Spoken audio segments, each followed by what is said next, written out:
Hi folks, Ronnie here from Life Change Tea. There's a lot of hubbub about the ramifications of GMOs. First of all, what are GMOs? Genetically modified organisms. Yee! Man-made organisms entering our body, changing and damaging us from the inside out. What's our defense? First of all, not eating them. Second, cleansing from them when we do eat them. Thank God for Life Change Tea at getthetea.com. Life Change Tea cleanses from toxins, heavy metals, and helps flush GMOs out of your body. Our unique blend of herbs help cleanse you from the inside out, helping you feel refreshed and clean of yee. We also carry unique one-of-a-kind supplements. So order online at getthetea.com. That's getthetea.com. Rid yourself of the yee that contaminates your food and water. Go to getthetea.com. That's getthetea.com. Get the tea, your best defense.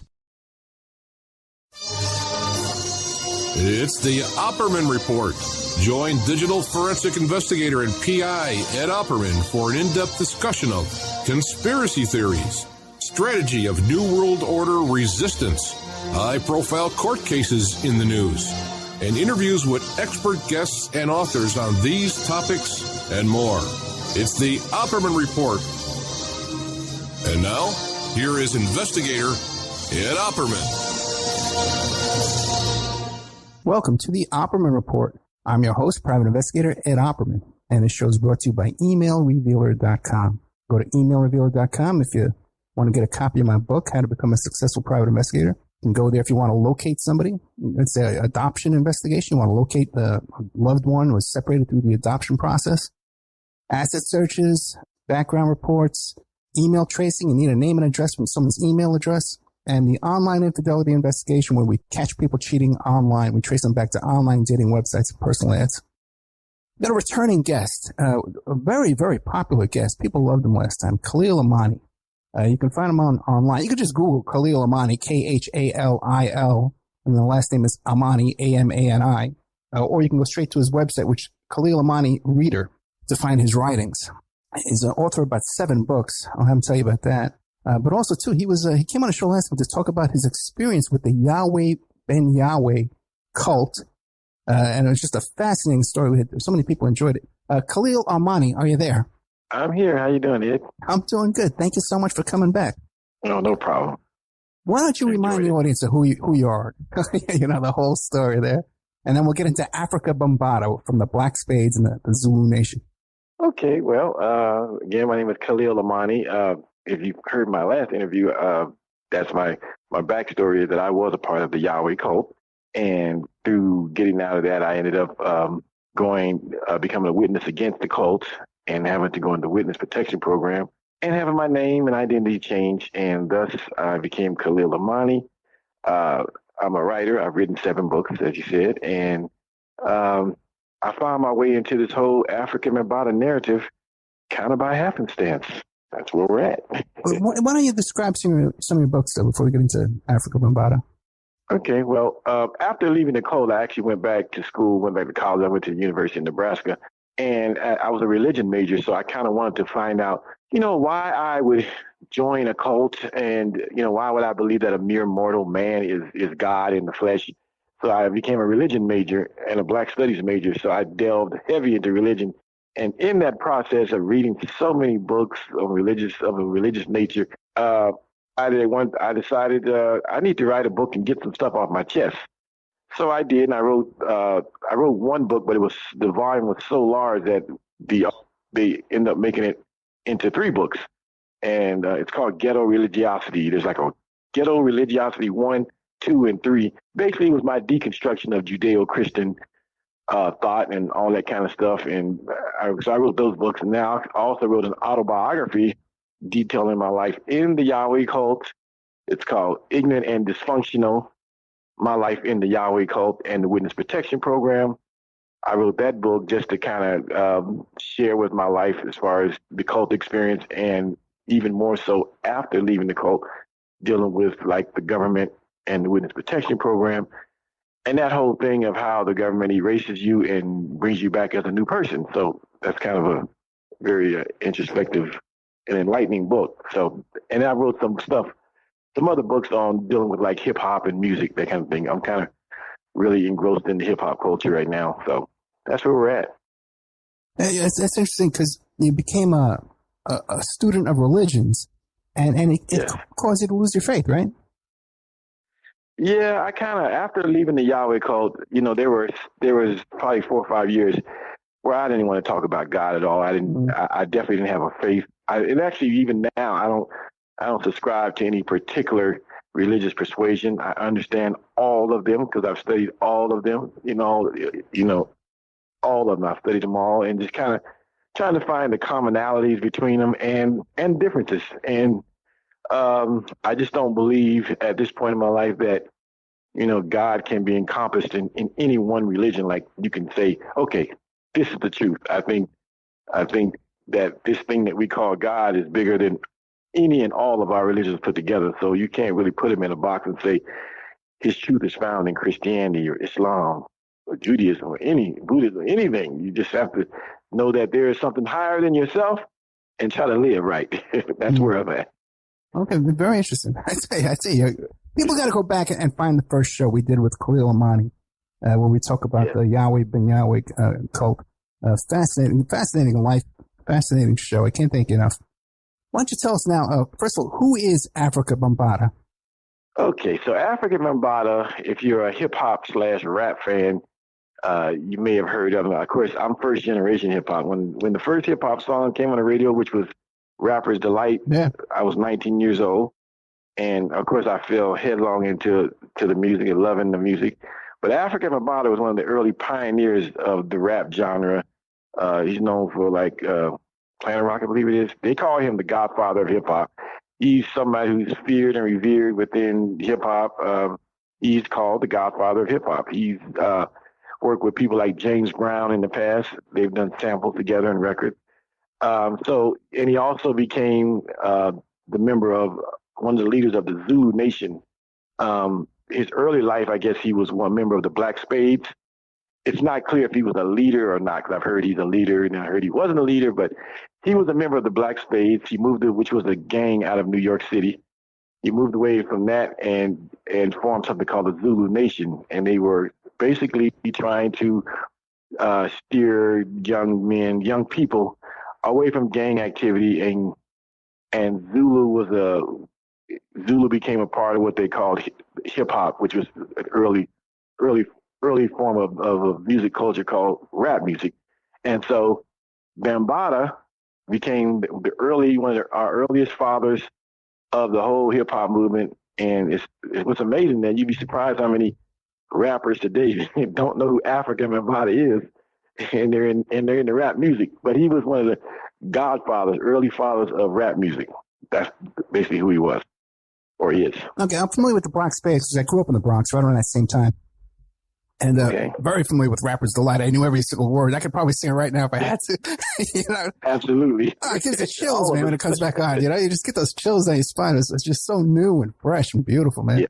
Yeah, what a different world back in the 70s. Yeah, I tell you, what's going on? It's kind of, But now, Black Spades, well, pretty much a streak. As a matter of fact, they came to my school, my grammar school, which was a Catholic school, Blessed Sacrament, and they demanded that the school gives scholarships to young black kids to kind of desegregate the school. Not segregate. It's well, you know what I'm talking about. Right. And then so they were politically active, the Black Spades, although there were other things going on. But then Zulu Nation, was it a religious-based organization as well? Well, people go back and forth about that too, because they do. The Zulu Nation, they actually their religious ideology bases around what they call Kemetic thinking, which is Kemet is from Egypt. Kemetic thinking, and also Moorish science from Noble Drew Ali. But a lot of the members aren't really religious. You don't have to be religious to become a member of the Zulu Nation. It was more about activism, doing things for the community, that kind of thing. But they do have Afrika Bambaataa and and a lot of the members, they do have a religious base, which is Kemetic/Egyptian ideology and Moorish science. If you notice their outfits, their dress, you'll see them with the Ankh, which is it looks like a cross with a circle on the top, which is called the Ankh, and it's an Egyptian symbol. So you'll see them back in the old days. You see them wearing the little round leather patches with the symbol of Africa on it and the red, black, and green colors. Right. So there's not just religious, it's also nationalistic tones, because Zulus, like from South Africa, they were a major tribe, major group in South Africa. So from what I understand, Afrika Bambaataa went to Africa and kind of got up on the Zulu traditions and kind of brought that back to America and started the Zulu Nation. And today, the Zulu Nation is international. They have chapters in every country. Yeah, I've heard they have chapters on 6 of the 7 continents. Mm. They're heavy in Brazil, England, America, and other places. They're still thriving. And how many members do you think? Oh, I don't even have a clue what the numbers. I know it's in the thousands.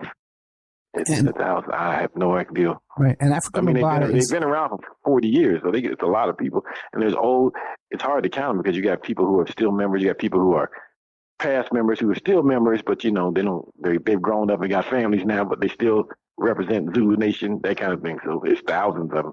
And Afrika Bambaataa is the undisputed leader. He, at one time, he was the undisputed leader. Supposedly, a guy named Ahmed Henderson is the leader of the Zulu Nation. But when you speak Zulu Nation, you don't think about whoever this guy named Ahmed Henderson is, which basically is Afrika Bambaataa's right-hand man. So for all intents and purposes, Afrika Bambaataa is still the leader of the Zulu Nation, although they may have somebody's name representing as the head of the Zulu Nation right now. He still pulls the strings. No question about that. Yeah, with this recent thing, this Me Too thing, all these, you see these Russell Simmons stepping down and Steve Wynn stepping down, but everybody knows it's still pulling the strings behind the scenes. Are you kidding me? I'm going to step down. Give me a break. So now, I guess we're at the stage now where there's some allegations, right? Right.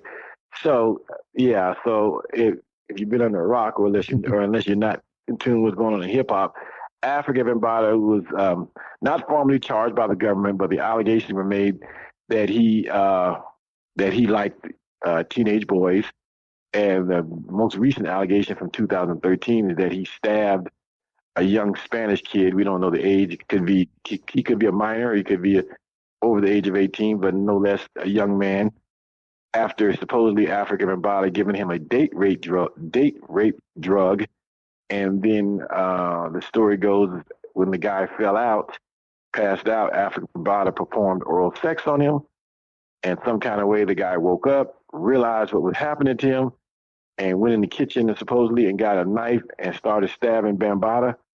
And the same guy, Ahmed Henderson, who I just mentioned, was in the next room. He heard some noise and ran in there and tried to break up the scuffle between Bambaataa and the young Spanish kid, and he too was stabbed. So on the night of April 1st, 2013, he was admitted to Jacobi Hospital in New York City. Supposedly, he told the media that he had chest pains, that Afrika Bambaataa had chest pains. That's why he was admitted to the hospital. But we've confirmed pretty much that was the cover story. The real truth is that he was there for stab wounds to his chest and back, supposedly, or stomach, or wherever. So that's kind of where I come in at. Now, how do I find out the story? Wait, one second first. Their claim was that they both had chest pains at the same time and went down to the hospital? No, the claim was that Afrika Bambaataa had chest pains. Okay. No one mentioned the other guy who was stabbed. Right. That came out in an article by a writer out of Canada named Dave Wedge. He writes for a site called Noisy. It's also called ViceThump.com. And he's a pretty well respected writer in his own right. And he talked to a lot of the major players, and it basically came out that Ahmed Henderson, who was Afrika Bambaataa's right-hand man, was stabbed also. But he was left out of the equation because he's a nobody. We don't know who he is, but we do know Afrika Bambaataa. So the story centered around the fact that this young Spanish kid stabbed him, and so Afrika Bambaataa went to the hospital to get his wounds treated, but he put out at allhiphop.com, which is one of the more respected hip hop sites. I actually write for them too. At allhiphop.com, they ran an article saying that indeed he did go to the hospital, but it was because he had chest pain, and it just so coincided. I think it was around his birthday too, like that all this stuff came out in the media, and so that was the official rule that Afrika Bambaataa was just dealing with chest pain. Okay, a couple of questions. Now, the Spanish kid, we just keep calling him the Spanish kid. Has anybody talked to this kid, identified him or anything like that? Well, no one knows his name as of now, but they're like going back to the Dave Wedge article. He writes that after not only he writes it, but even there's a young fellow who was a part of the Zulu Nation. He goes by Poppy. His name is Hassan Campbell. And Hassan Campbell says on one of his interviews that after Afrika Bambaataa got stabbed, he went to the hospital. Him and 100 soldiers met at the hospital. But shortly thereafter, Afrika Bambaataa gave a picture of this young Spanish kid to this guy named Poppy and asked him to take care of, to put a hit on him, to kill the guy. Poppy says he looked at the picture and said that it was just a younger version of himself. And Poppy clearly himself is a Spanish kid. He looks like he may be Puerto Rican and black. I'm not sure what his nationality is, but on sight, he looks like he's Puerto Rican and black or Hispanic and black mixed.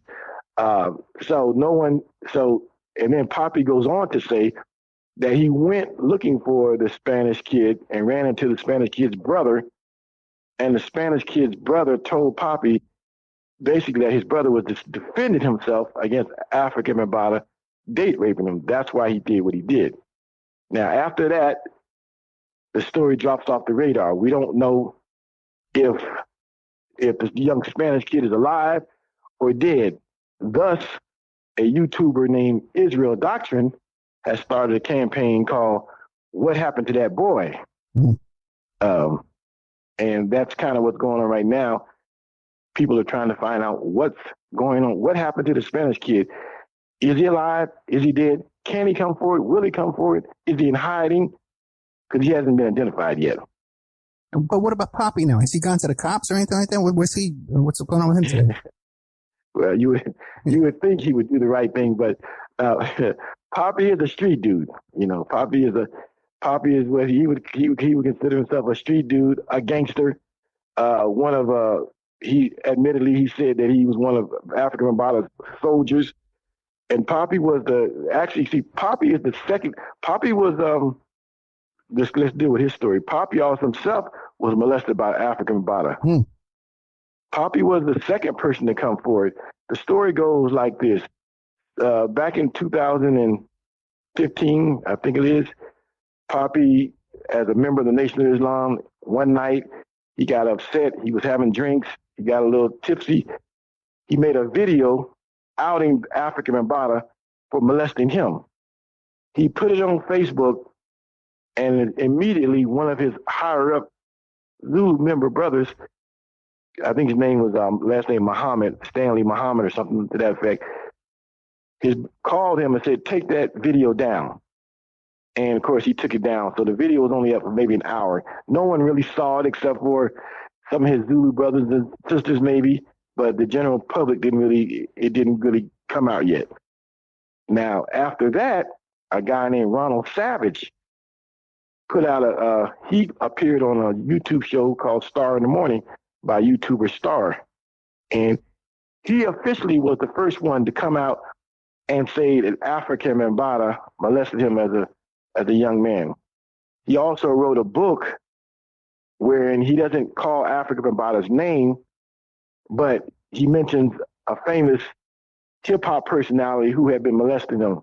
And then he gets on the show, and then, of course, the guy Star, this YouTuber, this guy named Star, who's a YouTuber, he's the one that actually made this story come to life. So by this guy named Ronald Savage, who came forward with his story. When Ronald Savage came forward on the YouTube channel, the guy Poppy, that old video that he had made, that he had put it for like an hour, it mysteriously popped up. So now he's back in the picture. Now, Poppy's story is that after he took the video down, he had a meeting with Afrika Bambaataa and some of the council members where Afrika Bambaataa basically apologized for molesting him. And Poppy asked for 3 things. Those 3 things were he wanted to get a tombstone for one of his fallen comrades, a guy named B.O. Poppy is named after this guy. He's called himself Baby B.O. So he wanted Afrika Bambaataa to get a tombstone for his partner. He wanted him to step down as the head of the Zulu Nation. And he also wanted Afrika Bambaataa to put some money up and maybe start a rec center or something for the children, which is ironic because he's been accused of messing with children. That's the last guy you want around a rec center, man. Yeah, that's what Poppy asked for. Okay. And so Poppy, after Poppy made his demands, he said he would basically be quiet, shut up, and he was satisfied with that, even though Bambaataa never fulfilled any of those 3 things for him. But Poppy said he would shut up and be quiet if he did those things. Now comes this old video that resurfaces after this meeting. So he's thrust back into the storyline. And, of course, he doesn't want to. In Poppy's own words, he says when that video resurfaced, he says, I wanted to split Ronald Savage's head to the white meat. The guy who came out. All right. He was mad at him because now that he's out, now his old video came out. So Poppy is basically thrust back into the storyline, even though he had made his peace with Bambaataa over being molested. Oh, I'm gonna grab my phone. Even though he made his peace. So that's Poppy's story. Now, I know you had Israel Doctrine on your show. Right. And now his part is that he basically comes along as a YouTuber and begins to, at first he's on Poppy's side. Everybody's on Poppy's side. Basically, we feel for his story and whatnot because he was molested by Afrika Bambaataa. So Israel Doctrine begins to dig deeper into the story to see, the players and when this came about, and just begin to do internet research. And then somebody named Khalil Amani, myself, right, I pop up on his radar. And he realizes that, because at this time, Star, who is this pretty famous YouTuber, he's basically taking the credit for breaking the story, being the one that outed Bambaataa, and which he did break the story. I give him all credit for that. But the genesis of the whole Afrika Bambaataa story goes back to Khalil Amani, to myself. I'm the first person to write about Afrika Bambaataa date raping this guy, getting stabbed, and liking teenage kids. Now, you asked me how did I find out about this? You took the words right out of my mouth, yeah. Okay. That's exactly what I was saying. So, let me now I'm gonna give you a little backstory. Okay. My backstory in hip hop goes back to 2007. In 2007, I wrote a book where it's called Hip Hop Homophobes. And basically I had run into a gay rapper, a openly gay gangster rapper. And like most people, I was like, wow, you are a gay gangster rapper? And outwardly gay, not trying to hide it. So, and he began to tell me that there was this whole subgenre of gay and lesbian transgender rappers. I said, wow, I didn't know that. I mean, we hear all the time about who we suspect might be gay and all that kind of stuff, but that's just people talking. So he introduced me to this whole subgenre of gay, lesbian, transgender rappers. And as a writer, I was fascinated with it. And so I wrote this book based on, my research and going to gay hip hop shows and meeting the players and who's who and whatnot. So I wrote this book in 2007. After I wrote the book, I wrote this article called Why Gay Hip Hop. Now we're talking about the old MySpace days. This is before Facebook was actually popping. This was MySpace. And back in those days, I would take my little articles and blogs and put them on MySpace and just kind of send them out to famous people or people who had influence and whatnot, kind of like I was fishing, just throwing them out there and see who would respond. Mm-hmm. Well, lo and behold, legendary DJ out of New York, DJ K-Slay, he's called the Drama King because back in the days he was in a drama field. He's the DJ who refereed the Nas and Jay-Z beef back in those days. If you remember that he's still on the radio. He's on Hot 97 right now, and he's also on Sirius Satellite Radio right now. DJ K-Slay, New York City, legendary. So he reached out. He read that article, Why Gay Hip Hop, and he reached out to me. But he didn't reach out in a good light. He reached out and basically said I was full of mess. No gay person has any business in the rap world. Basically, that was his premise.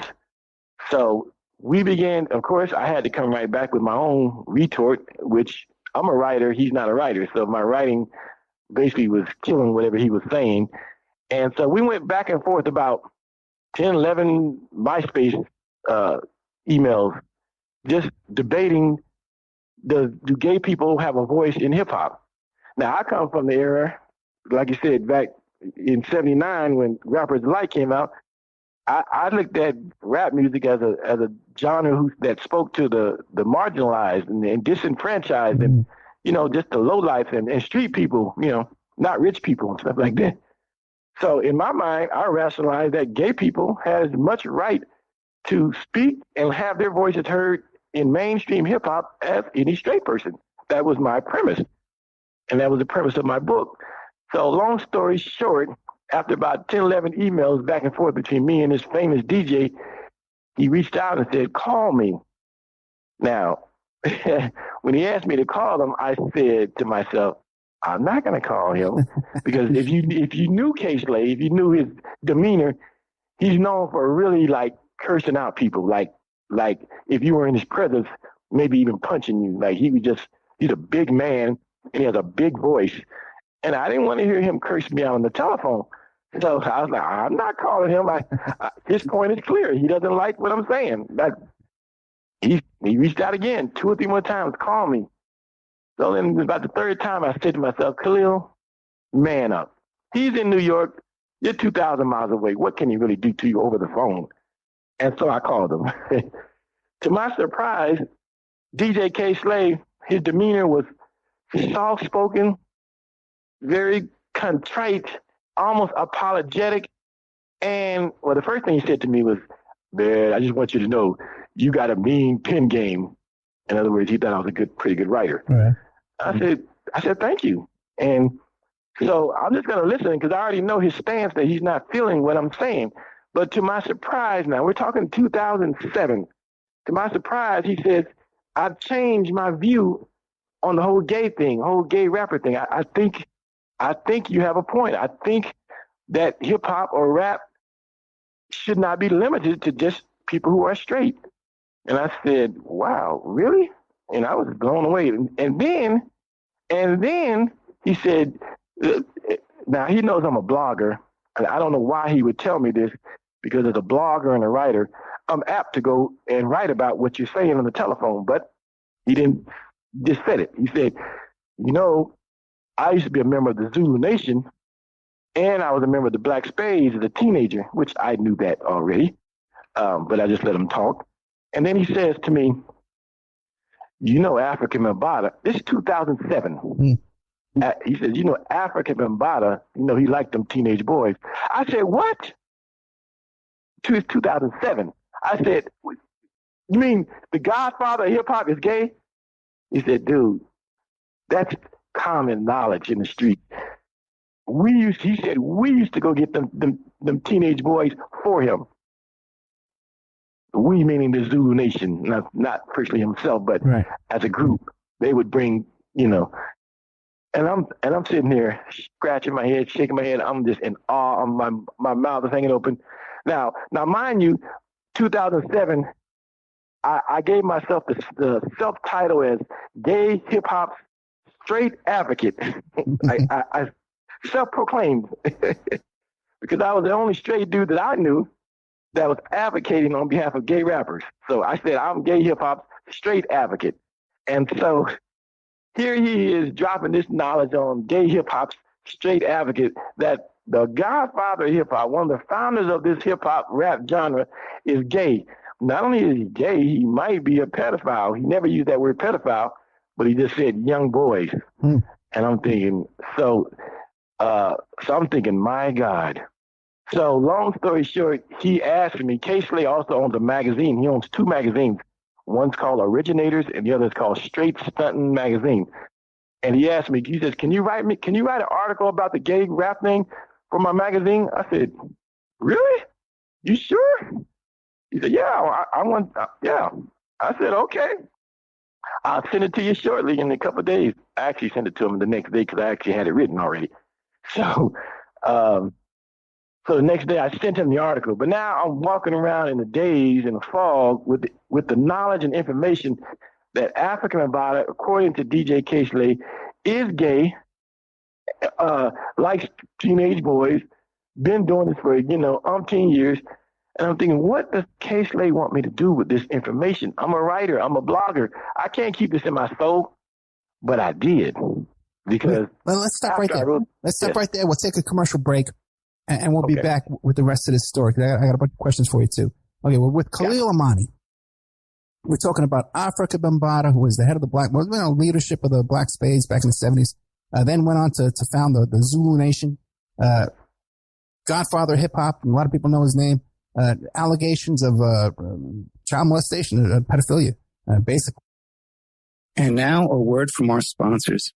Hi folks, Ronnie here from Life Change Tea. There's a lot of hubbub about the ramifications of GMOs. First of all, what are GMOs? Genetically modified organisms. Yee! Man-made organisms entering our body, changing and damaging us from the inside out. What's our defense? First of all, not eating them. Second, cleansing from them when we do eat them. Thank God for Life Change Tea at getthetea.com. Life Change Tea cleanses from toxins, heavy metals, and helps flush GMOs out of your body. Our unique blend of herbs help cleanse you from the inside out, helping you feel refreshed and clean of yee. We also carry unique one-of-a-kind supplements. So order online at getthetea.com. That's getthetea.com. Rid yourself of the yee that contaminates your food and water. Go to getthetea.com. That's getthetea.com. Get the tea, your best defense.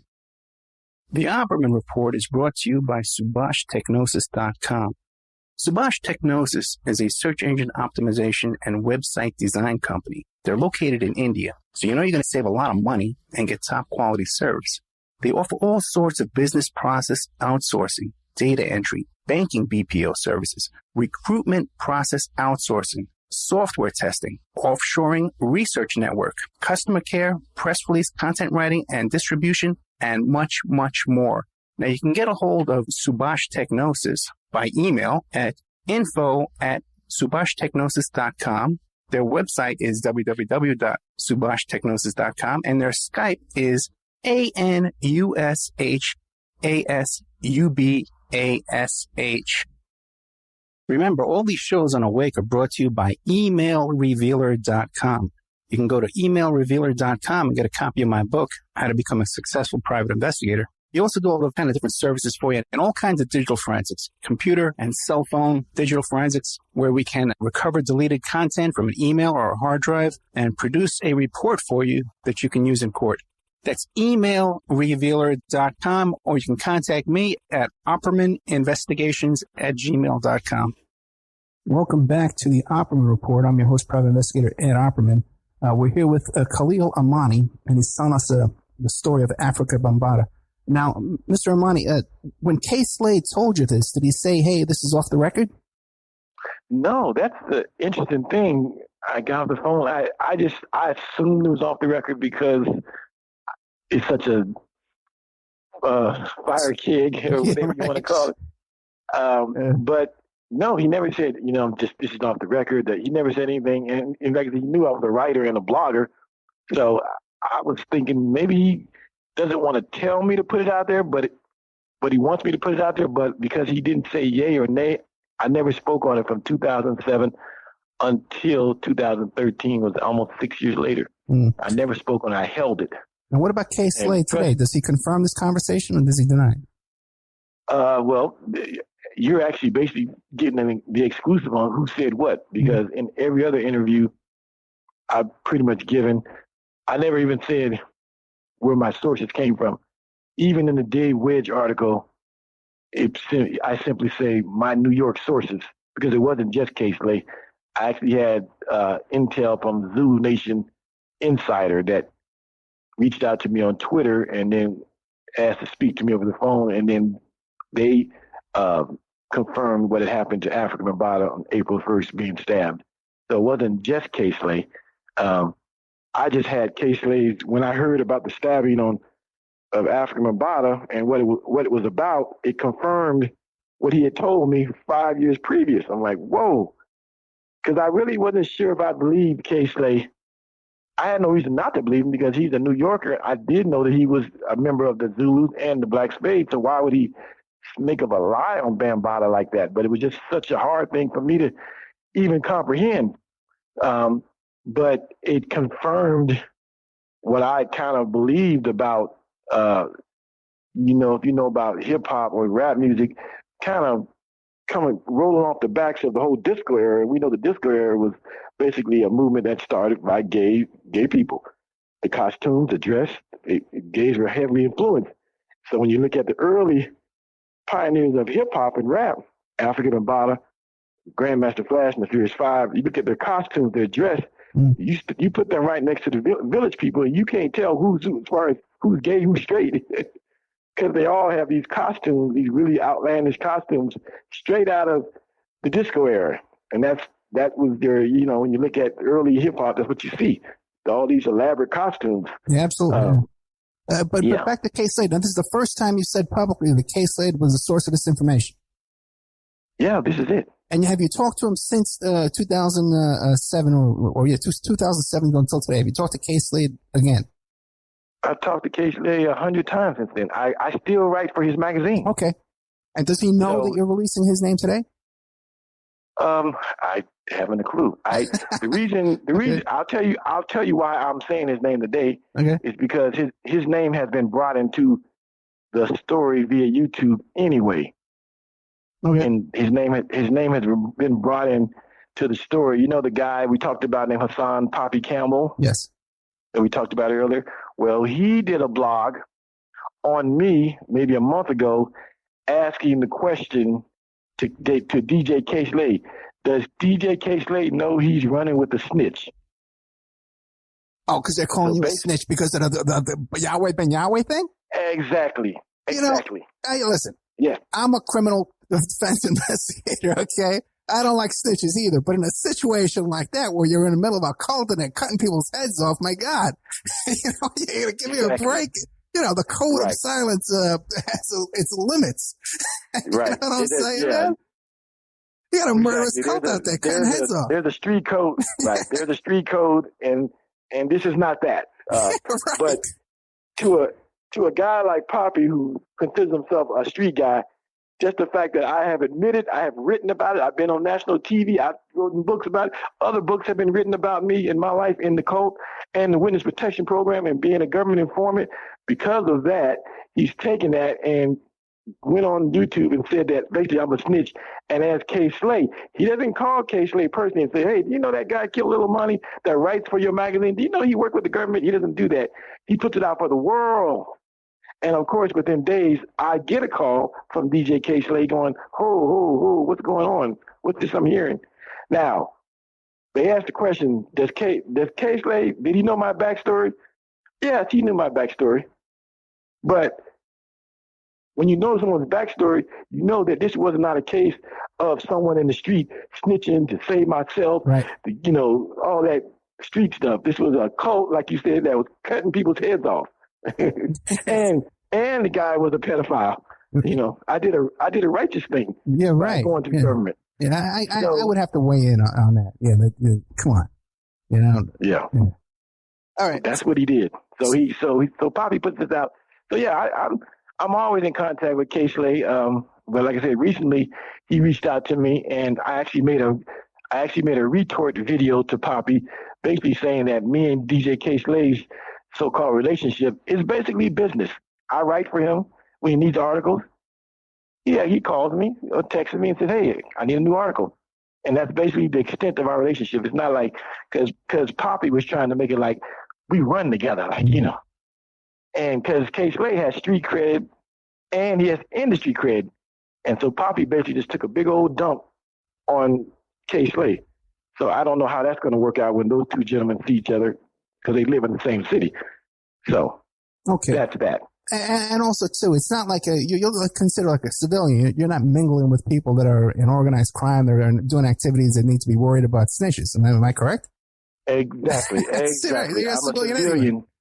I'm not bound by the street code. I've always been a civilian. Yeah. I've never been a gangbanger, a street dude, none of that. Now, here's the ironic twist.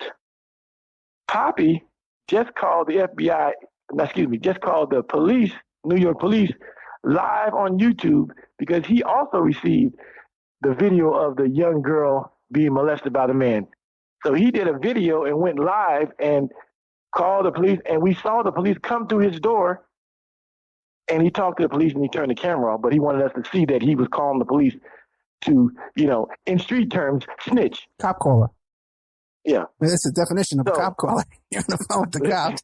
Well, let me ask you this now, because we talked about that off the air, about that Israel Doctrine received a video of child pornography and then someone called the police on him.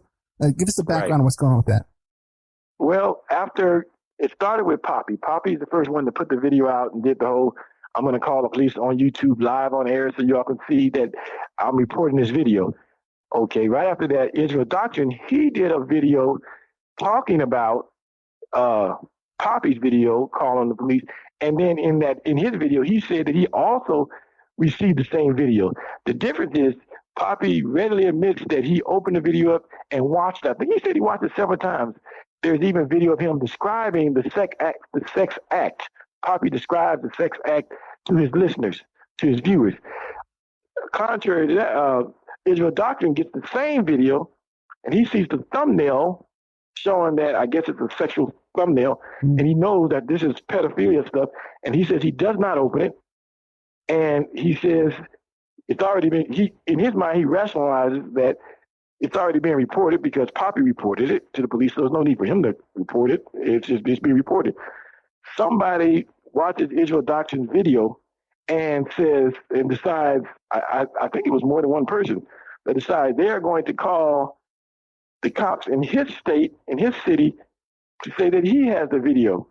And so he does a video showing us that the police come to his house. And there's a video out there where, not the police, the sheriffs, they come to Israel Doctrine's house, and you hear him talking to the police, the sheriffs, and telling them, and he explains this whole thing, that someone's calling on him because it's his enemy and they're probably out of New York. He doesn't say who it is because he doesn't really know, but we suspect who it could be. So that was that. Nothing ever came of it. They left and it basically was clear there was nothing to it. And as Israel Doctrine has said, he didn't even open the video up. You can't help who sends you stuff. It's when you open it up and look at it and then you send it. That's when it becomes the problem. And Israel Doctrine did not violate. He did not open it up and he did not send it. So it's kind of ironic too that in the current situation, all these other guys are calling the cops and you're not. They complain about you, and they're all picking up the phone. Okay, isn't that ironic? And that's a quick story. It's not lost on me. Trust me. Now, what about the Zulu Nation? Have they contacted you and confronted you, threatened you? What's going on with that? Okay, so now going back to 2013, let's deal with this. So I had already had intel that Afrika Bambaataa from 2007 was gay and was a pedophile, basically. I had that intel. So on April 1st, 2013, the stabbing goes down. I get a call from DJ K Slay about midnight. I normally don't even answer my phone, but when I see it's K Slay, I pick it up because I know it's something.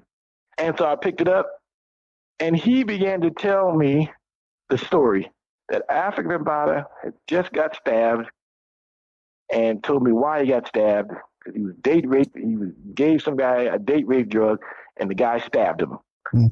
That's the story that DJ K Slay relayed to me. Within the same week, I got a tweeter Twitter email from a Zulu official who also confirmed this incident. Now, April 1st this happened. April 2nd, which was that morning, I got up that morning. I was off from work or whatever, and I wrote an article. And the article is still on my site. I wrote an article called Afrika Bambaataa, Gay and Date Raping? ? That was on April 2nd, 2013. Within days of that article being published, which was the first, DJ K-Slade called me within a week and said, hey, I've been contacted by the Zulu Nation because they realize that you write for my magazine and they are telling you to ask me to take it down or suffer dire consequences. Basically, they were going to put hands on me. They were going to hit me, kill me, do something to me. So K-Slade said, yeah, you probably should take it down because, you know, they really about that life. They do those kinds of things. So I took it down, maybe April 4th or 5th, something like that. I took it down. But then I realized that the article, even though, you know, once you put something on the internet, it takes flight. It takes wings. I realized that allhiphop.com and some other sites had already picked it up and was flying with my article. And I was like, so I told myself, well, I'm just going to put it back up. And I put it back up. And that date is the timestamp that you see now. If you go to my site, it's April 17th, 19th, April 19th. Yeah, I think April 17th, 2013. That's the second publishing of the article that's on there now. And I let it stay up. And, you know, I didn't hear any more from K-Slade about it. And from there, it took wings. I sent it to a guy named Star, who I talked about earlier, who was a YouTuber, famous YouTuber. I sent it to him on April the 13th. I still have the emails that I sent it to him because if you're following the story right now, there's a whole rift about who did what first. And the only reason I really care about it is because Israel Doctrine, in his research in the Afrika Bambaataa story, brought me into the narrative and basically said to Star and to Poppy and to those people, hey, this guy here, Khalil Amani, is actually the first one to put this, you know, in the media, not Star. And so me and Star have had a little back and forth about it, but, you know, it's all based on Israel Doctrine's narrative that Khalil Amani is actually the first media person to write about said story, and that is the truth. And so it's been out there since then, April 17, 2013, and that's the narrative. That's how I come into it. Now, isn't there a story too that someone in the leadership of the Zulu Nation is also involved with NAMBLA? Well, I'll tell you how that goes. And you know what? Can you give me like another half hour after the break? Because we got like 10 minutes left. Sure. And then, okay, great. We'll do it. So you take your time, okay? Okay. So we're not taking a break now, though. I'm just saying that the story about the leadership being involved with NAMBLA. It goes like this. I know there's another researcher that tried to make that connection, but he was a little bit off, and I'm the one that really kind of straightened it out. Basically, there is a NAMBLA connection, and that connection is NAMBLA is the North American Man-Boy Love Association. It's been out since like 1979. They've yet to enact any laws to make man-boy love legal, but they are trying to, of course. So Poppy, this guy Hassan Poppy Campbell, who was a victim of Afrika Bambaataa molestation, he's got a bad thing against gay people. I guess because Bambaataa is a man and Bambaataa molested him. So he started trying to say that homosexuality leads to pedophilia, which leads to bestiality. And now here I am as someone who was supporting Poppy, but then at the same time, understand that I am gay hip hop's straight advocate for gay hip hop and by extension, gay people. And I've been doing it since 2007. So here he is telling the world that homosexuality leads to pedophilia, which it doesn't. And there's no empirical scientific evidence to suggest such. And so I began writing articles about basically saying, you're wrong, guy, you're wrong, dude, you're wrong. And so he began to talk about NAMBLA.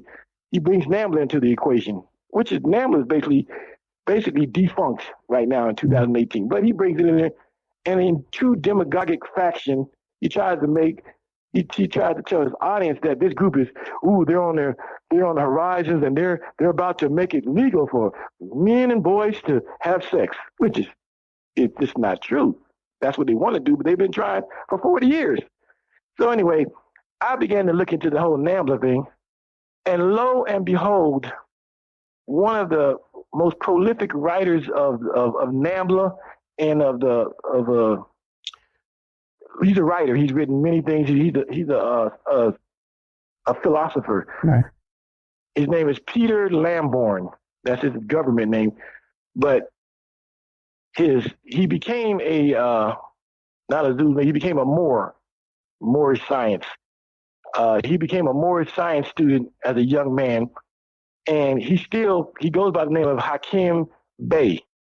Now, there is a Hakim Bey who is a big Moorish science leader, a black man.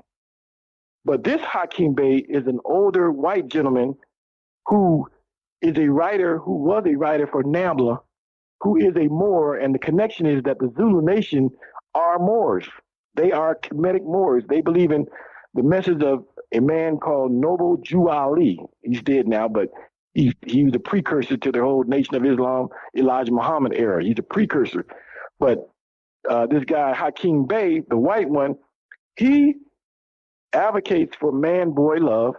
He is a Moor, and you can actually just go to Wikipedia and Google his name, and it's like he talked about his childhood. He talked about being influenced by this black organization called the Moorish Science Temple. Now you connect that with Afrika Bambaataa, who is a Moor himself, confirmed Moor, confirmed Kemetic thinker, and there's your connection. Now, it's not a connection that I would say that the white Hakim Bey actually talks to the Zulu Nation or talks to Afrika Bambaataa, but you can make the argument in the case that there is a strong connection between the writings of NAMBLA and this guy named Hakim Bey and the Zulu Nation. Now, the Zulu Nation, they have, and then when I say Zulu Nation, I don't mean all of them, but Afrika Bambaataa in particular, he's a student of somebody named Malachi York.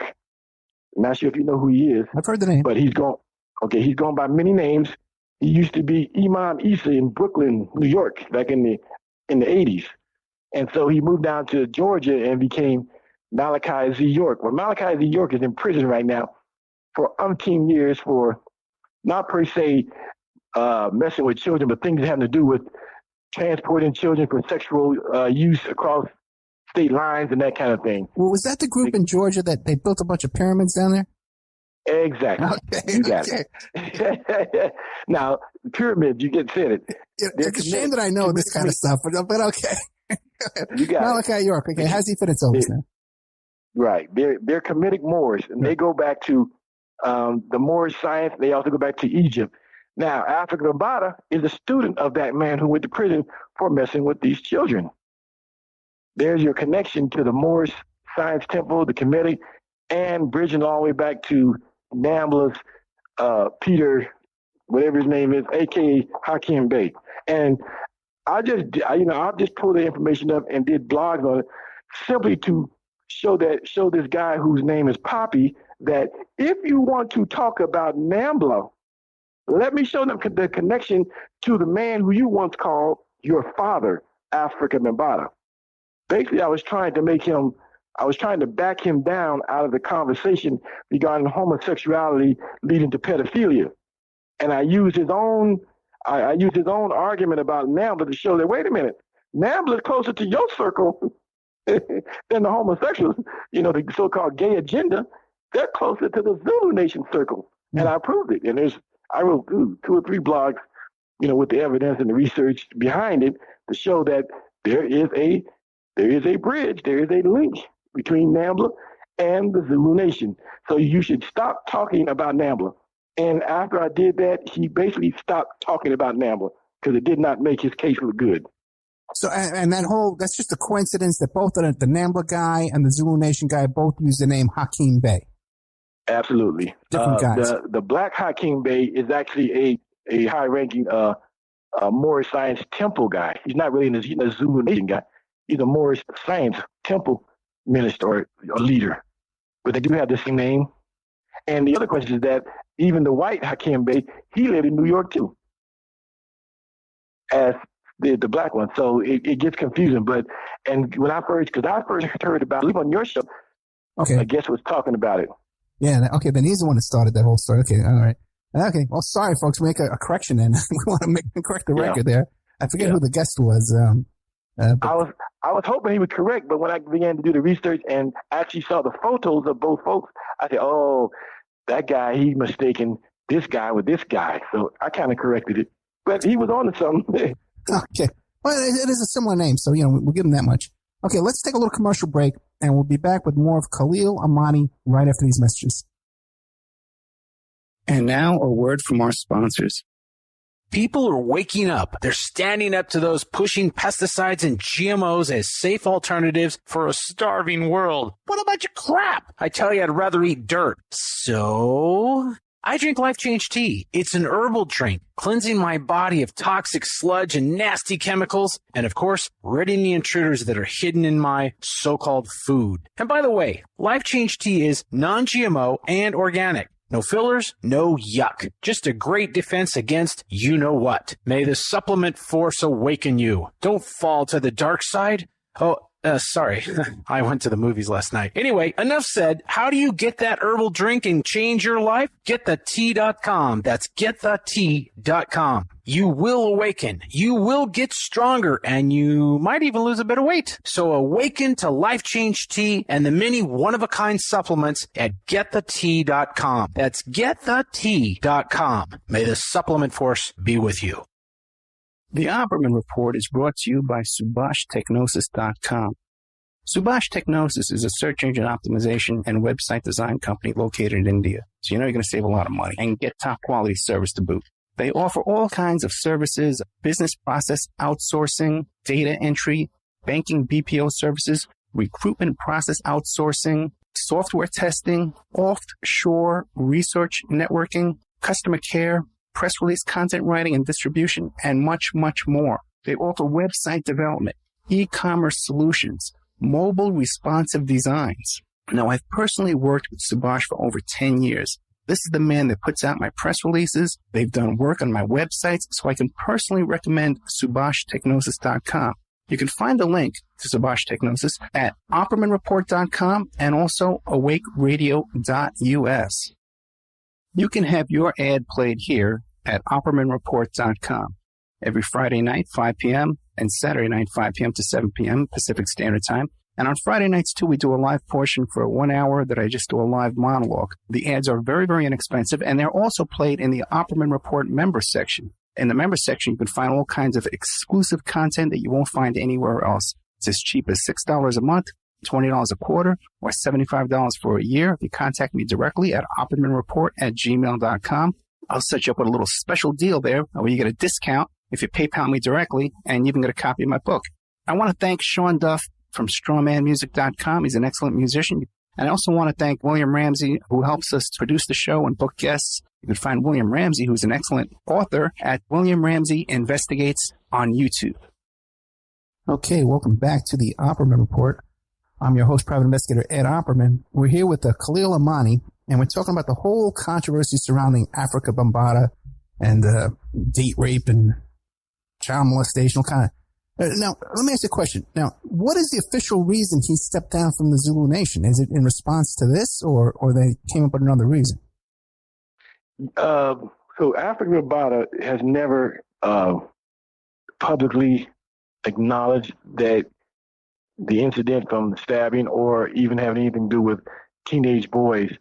He did a local news station in New York City where he denied all allegations of, child molestation or being gay. He denied all of that.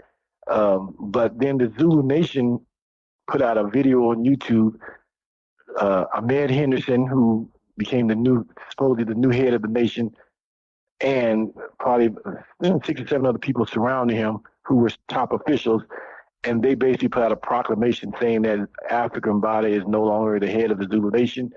He will be stepping down. We cannot support him. And they did not say that he was guilty in their eyes, but they said that there was enough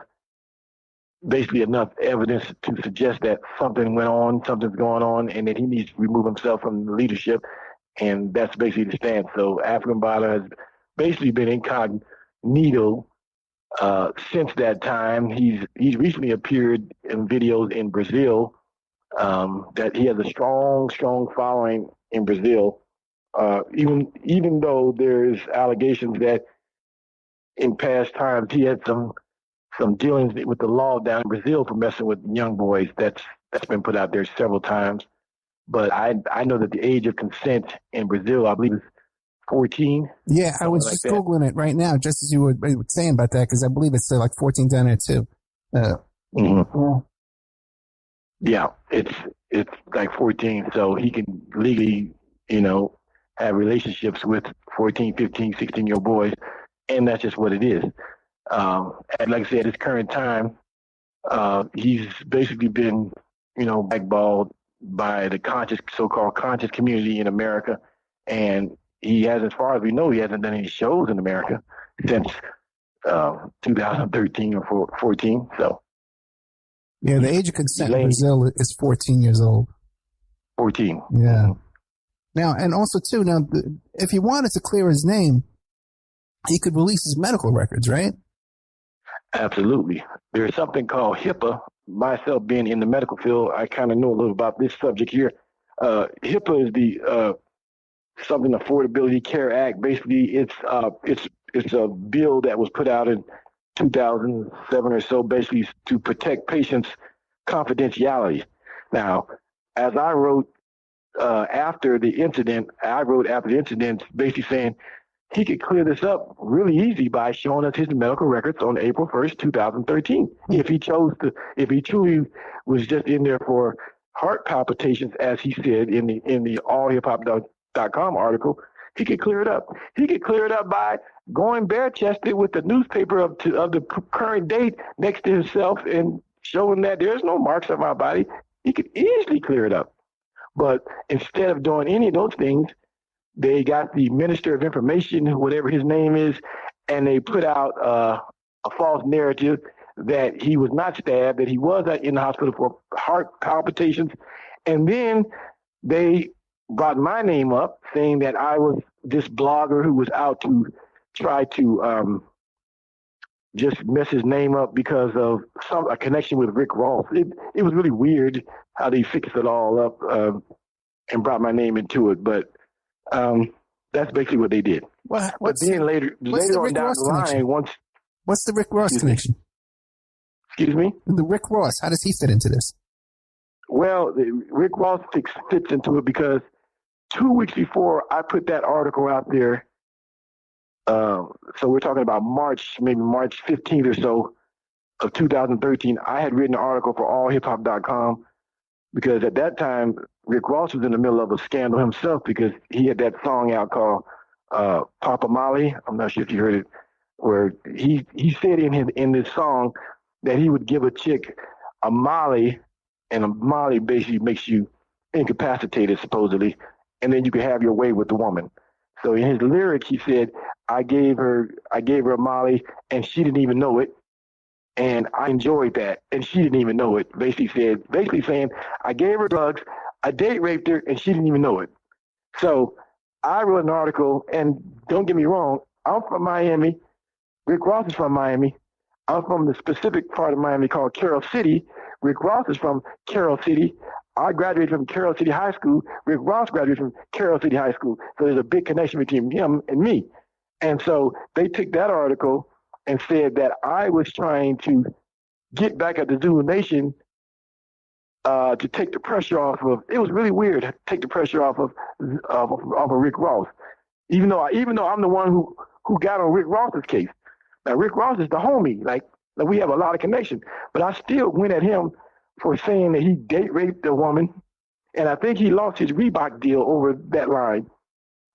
And the thing about it, the song wasn't even his. The song was another rapper's song. He just put a verse on it, and he put the wrong verse on it. And he lost his Reebok deal behind it. Well, he also stole Freeway Rick Ross's name. You know what I mean? No, I don't mean Freeway Rick Ross. I know, yeah, because I had Freeway on the show, man. I like him. Okay, yeah, I like him. I've met him myself. Oh, really? We've had drinks, chopped it up the whole night. I like the guy. Yeah. Yes. Rick Ross from Miami, the rapper. Oh, the other one. Okay. not Freeway Rick Ross. I like Freeway. I'm on the Freeway team on this one. I'm on Team Freeway. Okay. So now, what's going on now today? How is all this stuff resolved? Besides this kind of YouTube war and fighting going on behind all these DJs and stuff, what's going on? Well, for me, I was heavy in the middle of the battle too. Like I said, I was dragged in it by YouTuber Israel Doctrine, and I am still Team Israel Doctrine, but I had to back myself out of it because it was really consuming my time. I'd wake up in the morning and there would be the people that were my supposed enemies. They were putting video after video of me up, basically chopping up my story, because what I ended up doing, I ended up going on the biggest Black consciousness platform on YouTube, which is called Sodnetta TV. And he wanted to interview me about my whole government informant stuff. And so I knew I was going into a landmine of people who did not respect me or respect my actions. But I did it anyway because I thought it'd be fun to do. And so I did that. And from that interview, I got a lot of backlash, of course. And people began to chop up my statements and my words and make funny videos and stuff about me. And they'd go to my Facebook page and take some of my pictures and there's a picture of me when I was a young 25-year-old man, and I was a stripper and I had a stripper costume on, and they would just put my life out there, which is all out there anyway. It's a matter of it's out there. Yeah. So for me, I backed out of it. I backed away from it because it just got too much, and I do have a great life, and I don't need and there seem to be some subtle threats coming my way. Now, like I told several YouTubers, I'm not worried about that. I've dealt with a far, far worse enemy than some YouTubers. Like, I dealt with real, killers that beheaded people in the street. And so this internet banter between me and several other YouTubers is child's play. So I'm not worried about it. And I've said this, and I still say it, that I do have those people, as they call them, which would be the government, on speed dial. If I need to call and I feel my life is threatened, I know who to reach out to say, hey, this is a problem. I need you to check on it, blah, blah, blah, and so on and so forth. I still reserve the right to use that card if I have to. But instead of doing that, I said, let me pull back out of the conscious community banter and just be on the sidelines. But I'm still, if you go to my YouTube page, I have tons of stuff that I've said, and I stand on all of it, and that's just what it is. But it still goes on. Bambaataa he's still being dragged through the mud by those of us who know that he is a criminal and he needs to be brought to justice. And this guy Poppy today, he denies now Bambaataa did anything to him, or is he on the open now? No, Poppy is fully invested that Afrika Bambaataa did molest him. Okay. He claimed for a while that he had something called Stockholm syndrome, which is when you basically fall in love with your molester. Sure. Or in war cases, you start loving the enemy. So for a while there, he didn't want nothing to happen to Bambaataa. All he wanted Bambaataa to do was to admit his wrongs and get some counseling. He even said he'd go to counseling with him. But now it's gotten to the point where Poppy does want to see some justice come to him, or does want to see him some street justice. But Poppy, like as we saw, he went on and called the police about the little video. But people question him, like, why won't you call the police or get a federal investigation? And I've actually made videos instructing him that the best thing he could do, because the Zulu Nation is still strong. He has so many enemies. He has the Zulu Nation to worry about. He has the Nation of Islam to worry about, because he talks real crazy and reckless about Minister Farrakhan. He still has his old street beefs. He has lots of folks he has to worry about.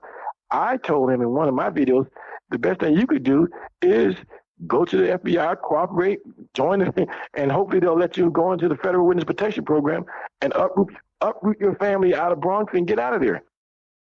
And then tell everything you know about Bambaataa and see if you can bring him to justice. The problem is we believe that he may have bloody hands himself. That's why he won't cooperate. That and the fact that he still claims the title of a street dude.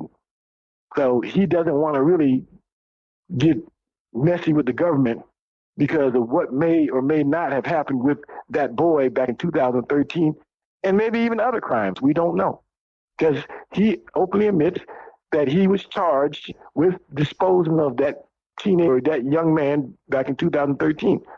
And right, to this date, if you're going to give an order like that, you're not going to give it to a guy that's never done it before. Right, and I've made that point too. I said, why would Afrika Bambaataa charge someone with killing someone who's never done dirt before? Right. Usually, there's somebody who's trusted. He's an inner circle. He's someone who's already shown that he's to be trusted because he's done work, as they call it in the street. He's killed or either hurt somebody else. So, yeah. And to this date, we haven't got a definitive answer from Poppy as to, did you touch him or not?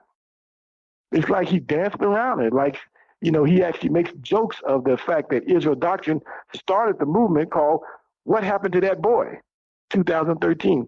And it's based off of a rap song, goes, What Happened to That Boy? It's a song by a rap group. So he used that little phrase to talk about this situation. And so we don't know what happened to that boy. It's, April 1st this year will be 5 years that we haven't heard from the Spanish kid. He may be alive. He may not be. Now, what about with all the government surveillance and the FBI surveillance against activists, and Black Power movements and stuff like that? They've never contacted him and said, "Hey, want you to come in and talk?"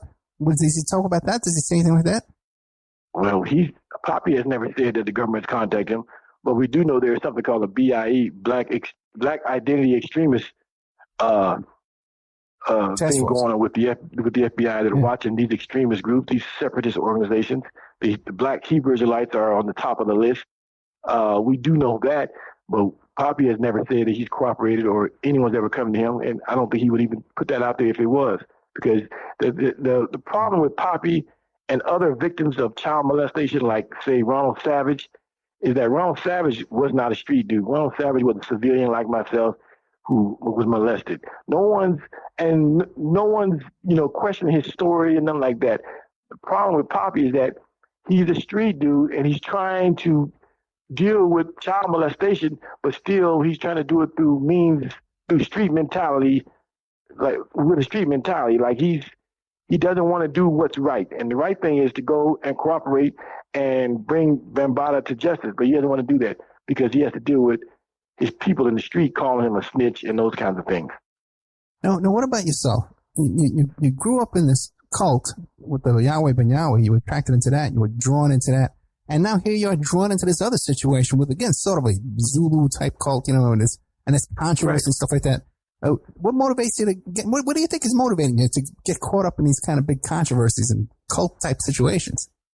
It's crazy. It's an ironic situation. It's like I left the cult. I did what I had to do 35 years ago. That part of my life, that chapter of my life was closed, and I would never think I'd be dealing with something like this. But I'm a writer. And then lo and behold, I start advocating for gay rappers.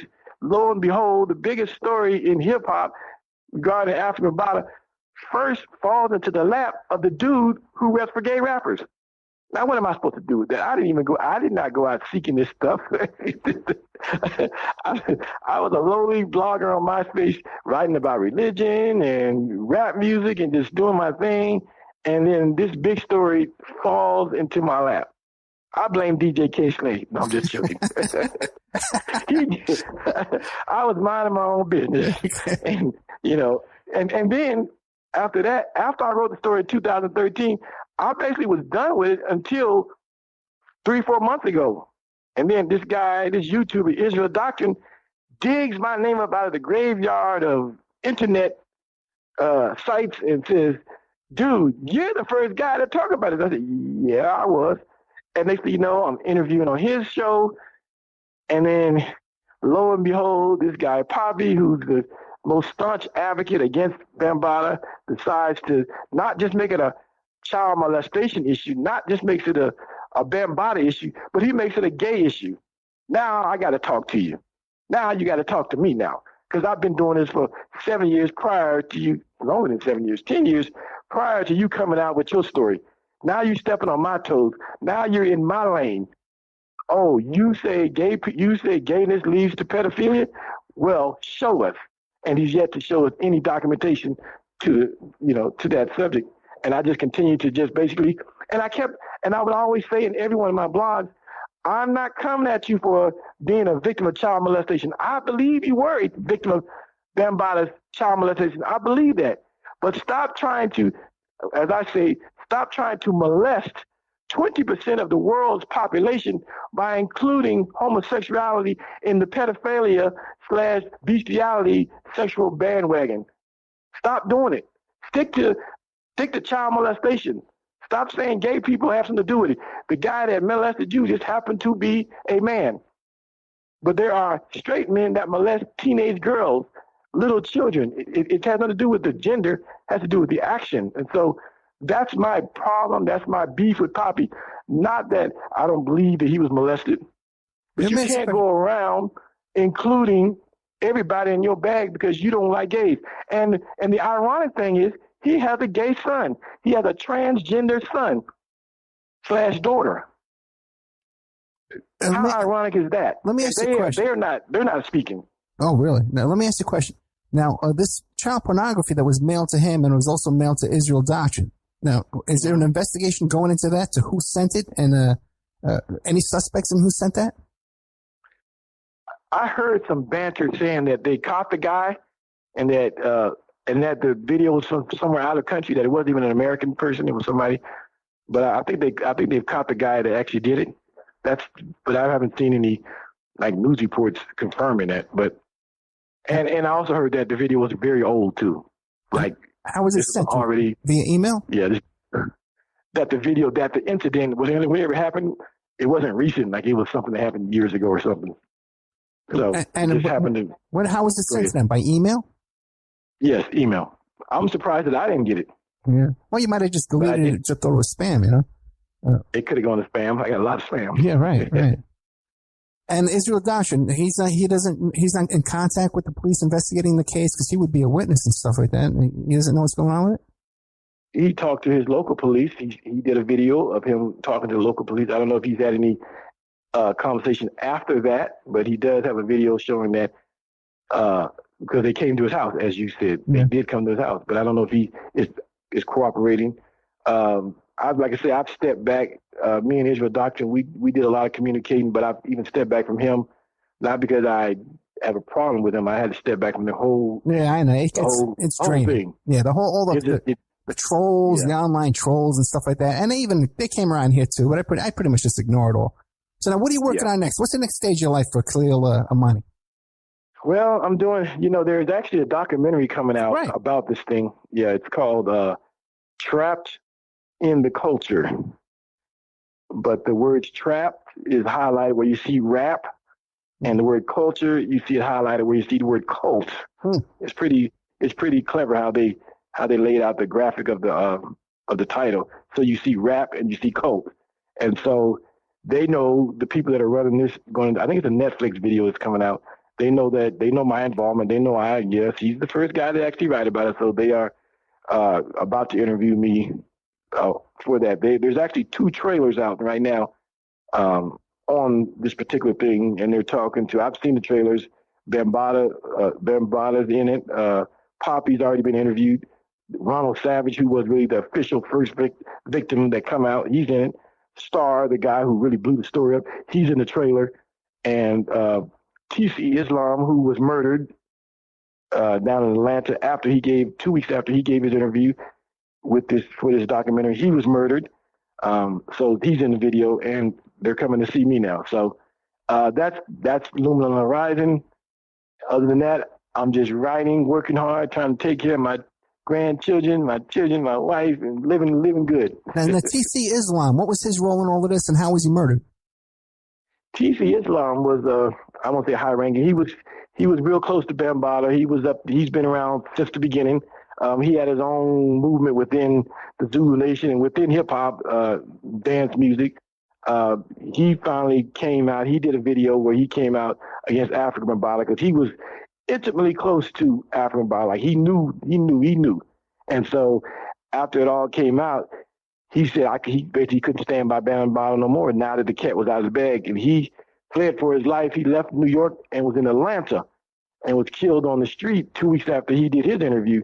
Now, it's unclear as to did the people who killed him have anything to do with Zulu Nation or Bambaataa, any of that. Right as it stands right now, it looked like it might have been just a drug deal gone bad. I think they're going to court now for it.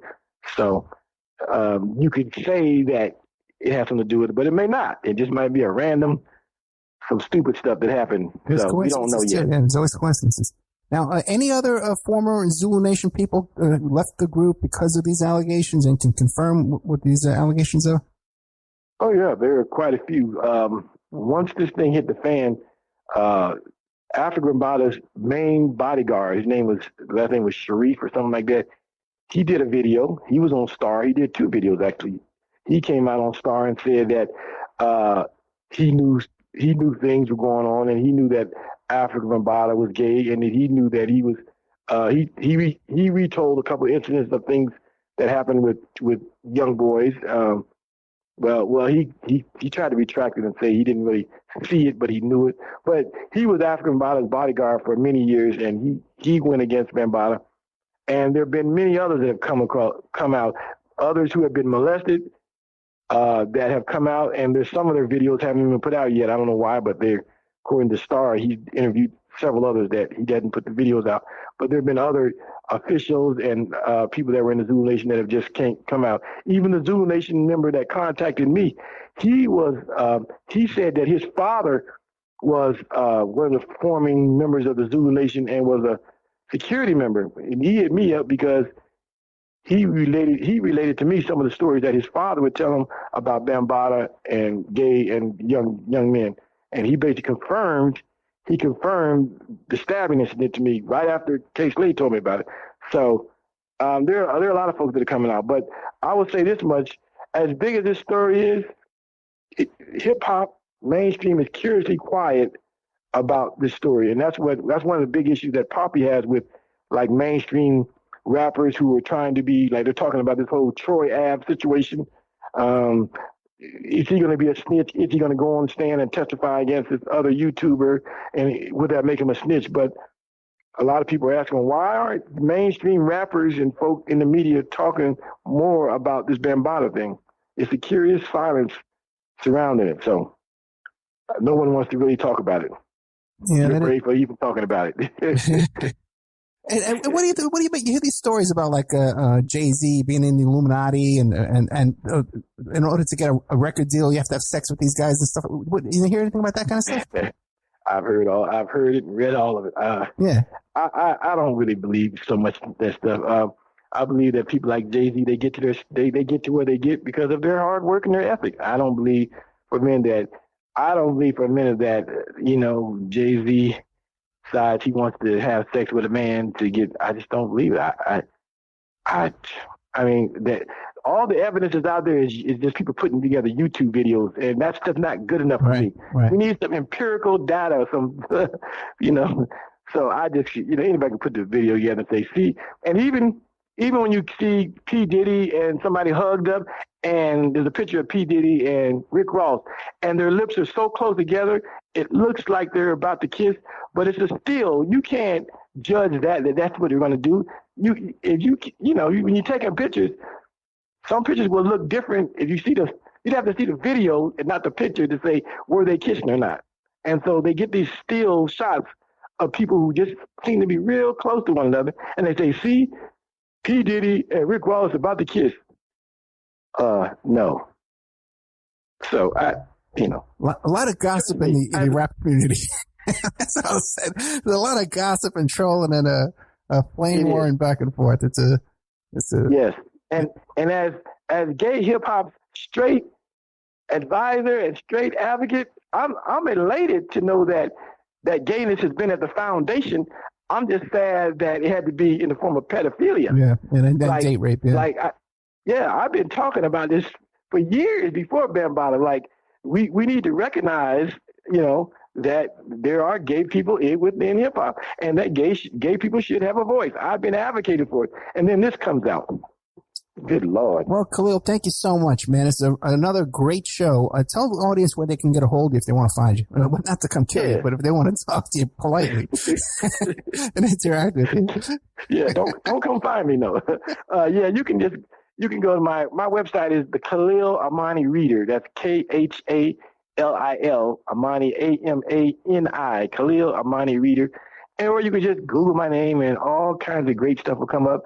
From videos of me with my grandkids to me talking about Bambaataa to talking about the cult to whatever's been going on in my life, I like to share. And as a writer, I share my life. It's an open book. So go to Khalil Amani Reader and you can read my latest blogs whenever I put one out. Khalil, thank you so much, man. It's always a lot of fun. And if anything comes up in the future that you need to promote or something, or you're in trouble, whatever, you give me a call right away. We'll put you right on the air. And now a word from our sponsors. Hi, folks. Ronnie here from Life Change Tea. There's a lot of hubbub about the ramifications of GMOs. First of all, what are GMOs? Genetically modified organisms. Yee! Man-made organisms entering our body, changing and damaging us from the inside out. What's our defense? First of all, not eating them. Second, cleansing from them when we do eat them. Thank God for Life Change Tea at getthetea.com. Life Change Tea cleanses from toxins, heavy metals, and helps flush GMOs out of your body. Our unique blend of herbs help cleanse you from the inside out, helping you feel refreshed and clean of yee. We also carry unique one-of-a-kind supplements. So order online at getthetea.com. That's getthetea.com. Rid yourself of the yee that contaminates your food and water. Go to getthetea.com. That's getthetea.com. Get the tea, your best defense. The Opperman Report is brought to you by SubhashTechnosis.com. Subash Technosis is a search engine optimization and website design company located in India. So you know you're going to save a lot of money and get top quality service to boot.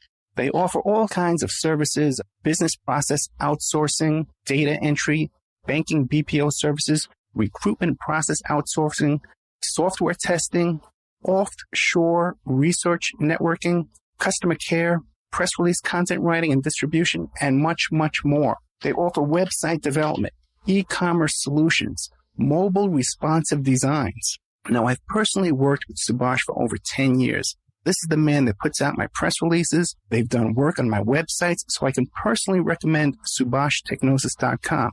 You can find the link to Subash Technosis at OppermanReport.com and also AwakeRadio.us. Welcome to our new sponsor. You can have your ad played here at OppermanReport.com. Every Friday night, 5 p.m., and Saturday night, 5 p.m. to 7 p.m. Pacific Standard Time. And on Friday nights, too, we do a live portion for 1 hour that I just do a live monologue. The ads are very, very inexpensive, and they're also played in the Opperman Report member section. In the member section, you can find all kinds of exclusive content that you won't find anywhere else. It's as cheap as $6 a month, $20 a quarter, or $75 for a year. If you contact me directly at oppermanreport@gmail.com, I'll set you up with a little special deal there where you get a discount if you PayPal me directly, and you even get a copy of my book. I want to thank Sean Duff from strawmanmusic.com. He's an excellent musician. And I also want to thank William Ramsey, who helps us produce the show and book guests. You can find William Ramsey, who's an excellent author, at William Ramsey Investigates on YouTube. Welcome back to the Opperman Report. I'm your host, private investigator Ed Opperman, and we're joined by Ronnie McMullen from getthetea.com. You can also find him at lifechangetea.com. Ronnie, are you there? I am. How you doing, Ed? Hey, great, man. Thank you so much. I think I'm your new best friend. Okay, I got to tell you, because I tried this tea yesterday morning, like at 3 a.m. I get up really early in the morning, 3 a.m., and I've been loving it ever since. But before we get to all of that, to getthetea.com, who is Ronnie McMullen? Well, that's a loaded question. Yeah, tough one, huh? I fly out for buildings at night, dressed in black. No, I'm just kidding. CEO of getthetea.com, and basically have formulated this tea and done formulations for different supplements. And if people go to the website, they can see what's going on. But I started this company not because, oh boy, that's what I want to do is supplements. I actually started this company because I got sick.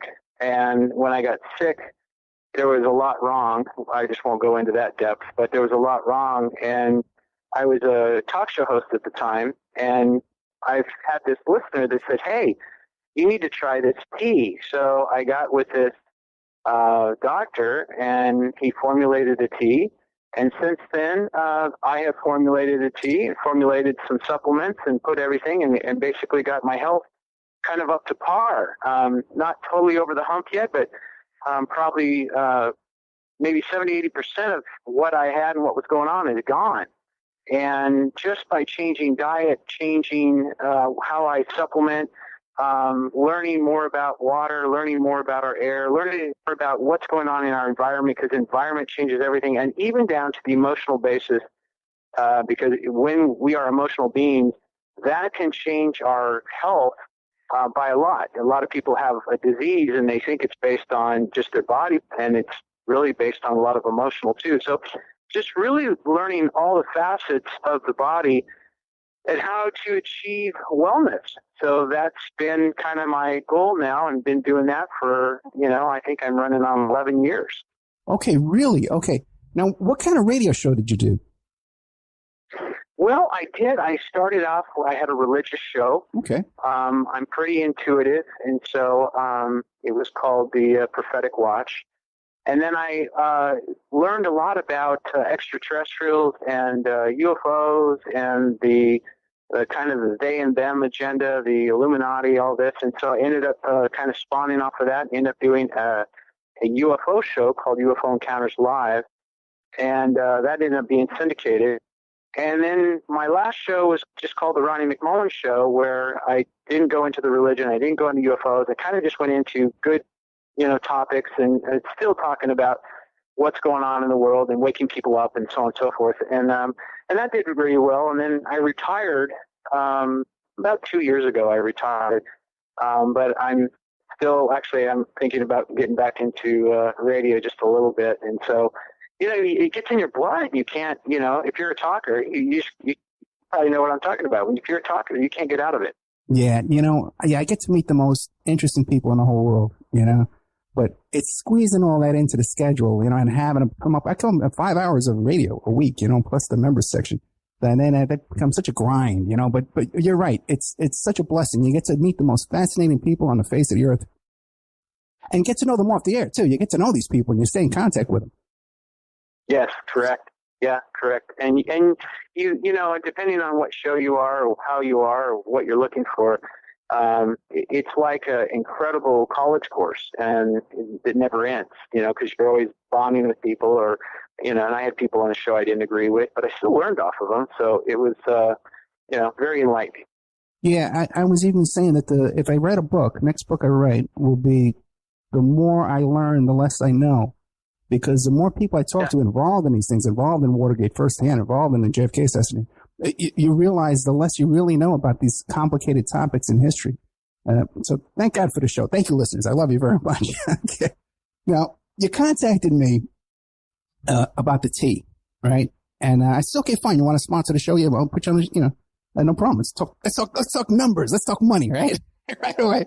But you said, no, Ed, I want to send you the tea first and let you try the tea. Right. So, and then you called me up and you said, okay, what kind of tea do I want? And I didn't know what I wanted. And I told you, I think the only problem I was having at the time, I told you about, I had a little acid reflux. Yeah. So you recommended this Life Change tea. And on the package, it says super strength, lose weight, maintain perfect health, cleanse your body from intruders, reduce constipation, and maintain great digestion. Okay. Now, when you get the tea, you don't make it like a regular tea, it's not like a tea bag you just dunk in a cup, right? No, when you get the package of tea, I mean, there's 8 bags of tea in there. And a lot of people go, I spent $30-something on tea and I got 8 bags, and what a rip. And boy, you guys are out, snake oil salesmen, blah, blah, blah. And I get it. I understand. But that 8 bags, if you read the directions, and we put directions on the bag, and then we also put another flyer with that product, that 8 bags will make you 4 gallons, which will last you 1 month. So actually what you're paying for is a 1 month supply of tea, which is about 2 8-ounce glasses a day. With that, you brew it, you let it sit, you let it simmer, not simmer, but you let it steep, and you add your water to it, and you put it in your fridge, and you drink it cold. Now, we have had people that, and this is all kind of funny, maybe cute, maybe not, but we have had people, they don't even read the directions. Yeah. They get the 8 tea bags, and they put 1 tea bag in a little, cup of water, and then they drink it. And, you do that, you will be in the bathroom pretty quick. Oh, really? Because it's very strong potion. So that's kind of funny. Okay, no, yeah, which is what I would have done myself if I think you told me in advance to read the instructions. But we read the instructions. My daughter did it, and one thing I was worried about too is because I was thinking, oh boy, if I'm going to steep this tea bag overnight, by the time I drink it, it's going to taste like crap. It's going to be bitter. Like if you had a Lipton's tea bag, it would taste disgusting if you let it steep all night long. So I made the tea. We put it in a big gallon jug. And yesterday morning, 3:00 in the morning, I get up. I was a little hungover, I'll admit it. And I took a couple of sips of this tea, man. And I felt it from the first couple of sips. I could feel that there's something different about this stuff. And I really, really enjoyed it. And also too, I normally take these supplements, like testosterone supplement types, over the counter stuff. And they were upsetting my stomach. And when I took them with the tea, I didn't have that at all, and I'm really, really enjoying the tea. Well, the tea's not bitter. The tea tastes really good, and people are kind of blown away with that because they go, okay, if it tastes good, then it's not doing something. And I can put ingredients in there to make it really taste bad, but it's gonna, it's really kind of futile not to do that. So basically, the tea, tastes really well, and it's a mild detox, not something where, and if you rush to the bathroom, then it means that, I just say, well, that means you're jacked up and you really need this tea. But most of the time, it's kind of a mild, gentle detox, and it's always, sometimes we wash our car. Okay, we go outside, we wash our car, and we go, dang, that looks good. I like the way that looks. And then we drive it a week, and it looks like crap. Now, what do? Do you wash it again, or do you just let it go for a year? And see, a lot of people, they do that with their body. They're like, okay, I'm going to do it. They do a cleanse, and then they figure that's going to last them a year, or last 6 months, or last them 2 years, or whatever they do. We're getting bombarded by intruders, by chemicals and toxins and, garbage, heavy metals, and we can go on and on and on. We're being bombarded like that every day. So why would you not want to be cleansing every day? And this is set up for that you can cleanse every day. And when you cleanse yourself of intruders, then you're not going to get the benefits of having those intruders. And when you have intruders in your body, they jack you up and they give you what is called dis-ease. Now, I'll tell you a couple other things too. Now, I drank the tea yesterday. I had at least one glass. I know that for a fact. I might have had a little bit more. I think last night I heated up a cup too. Is it okay to heat it up? Yeah, you can. It's just going to be stronger. Okay. Yeah, well, I warmed it up in the microwave, and I had a heated up cup too. But then today, when I drank it, even before I took a sip, just the smell of the glass was pleasant to my mind and my body. Reminded me of how much I enjoyed it yesterday. I'm very sensitive to this kind of stuff. Okay, I'm very, very sensitive to any kind of chemicals or any kind of so I notice stuff right away if something enters my body. I know if it's going to make me feel good or make me feel bad. I'm very tuned into this kind of stuff. Can you drink too much of this in one day?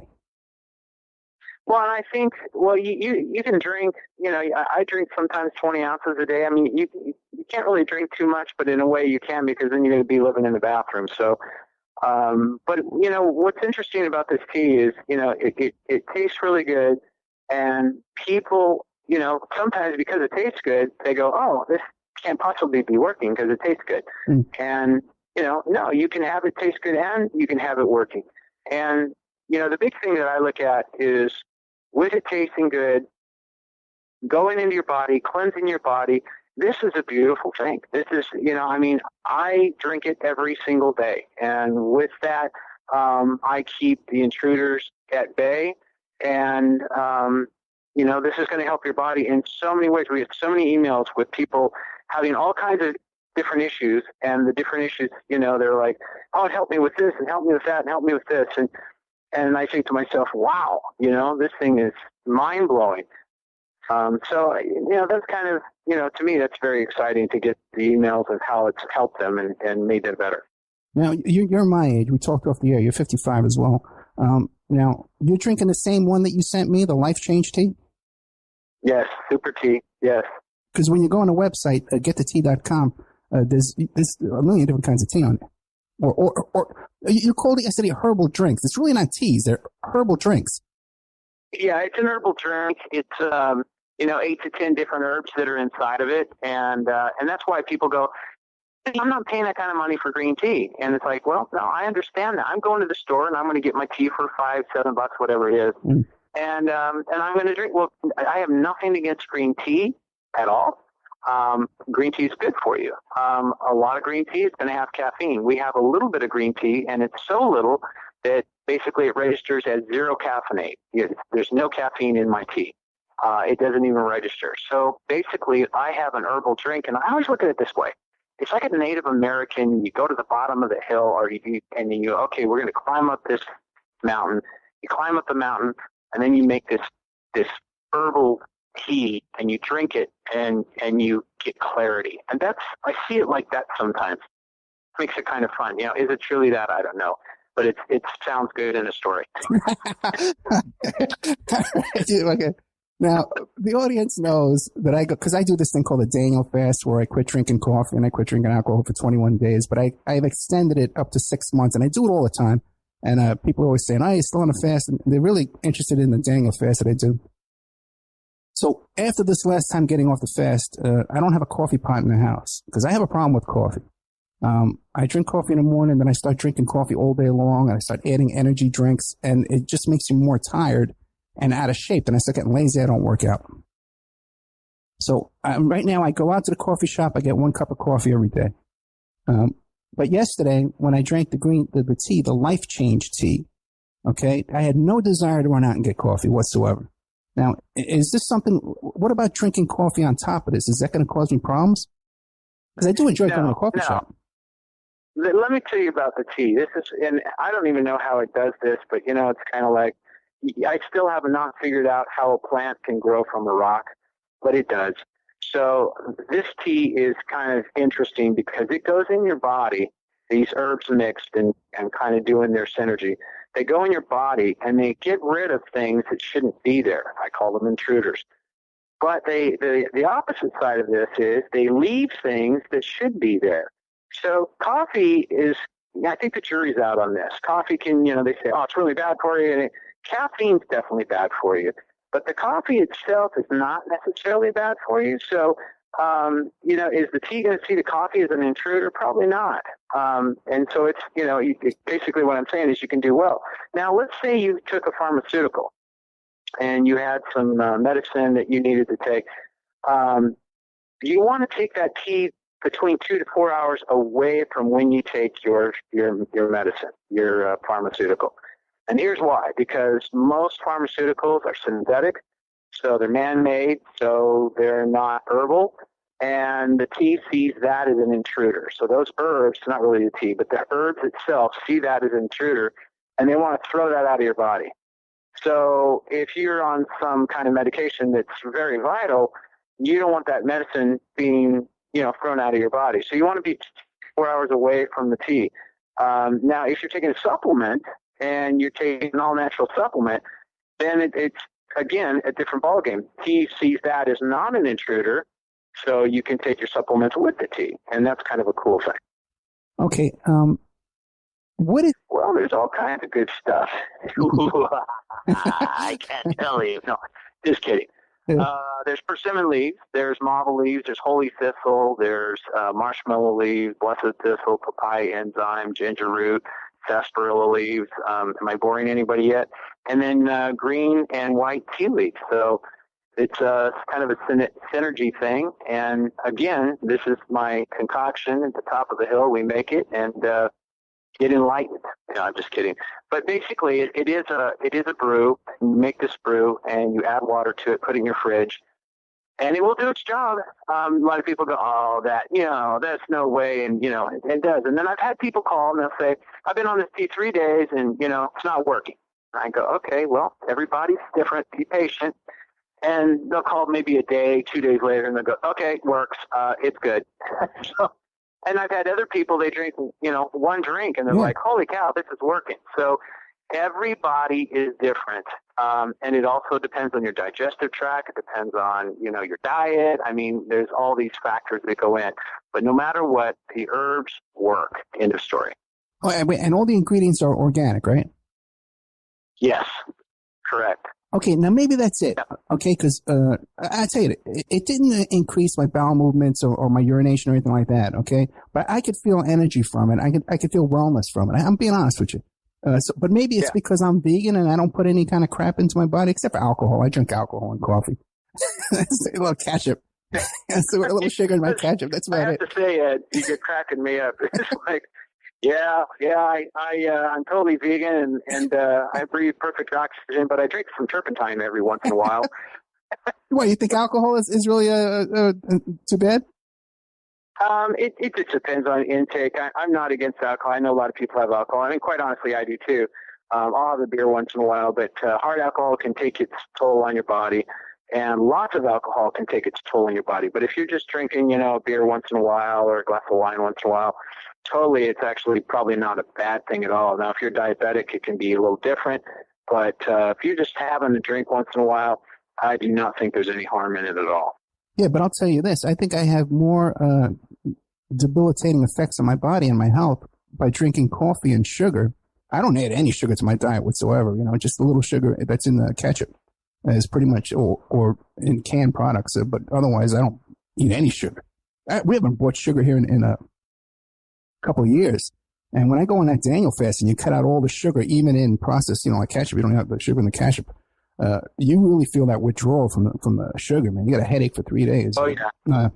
Well, sugar's really, sugar's kind of got a bad rap, and sugar's really not that bad for you as long as it's pure and natural, and as long as you have it in low quantities.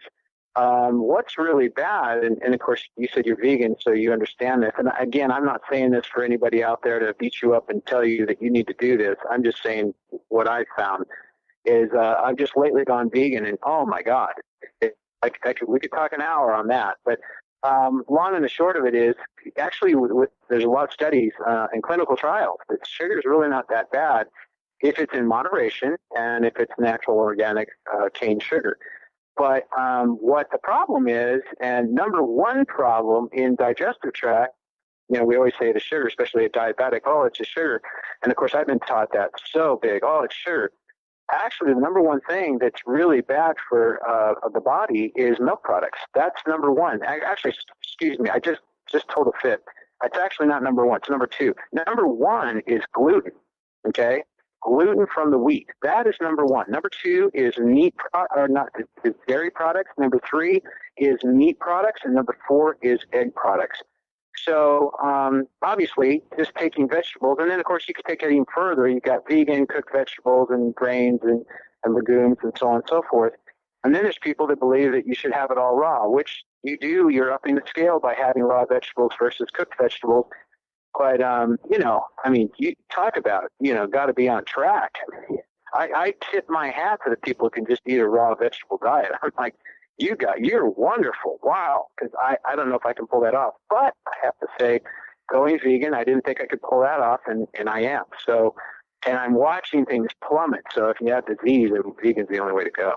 Yeah, absolutely. Yeah, I didn't think I could pull it off either. But once you're in that mindset and you detox from all that crap, you can't even consider drinking milk or cheese or any of that stuff. It's just so disgusting.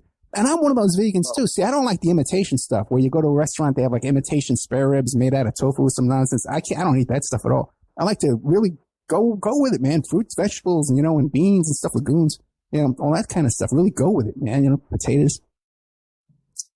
I have to say, I'm not a tofu guy, and especially before my whole plant-based diet. Somebody say tofu, and I'd be like, tofu? No, yofu. Yeah. It's not, I don't think so.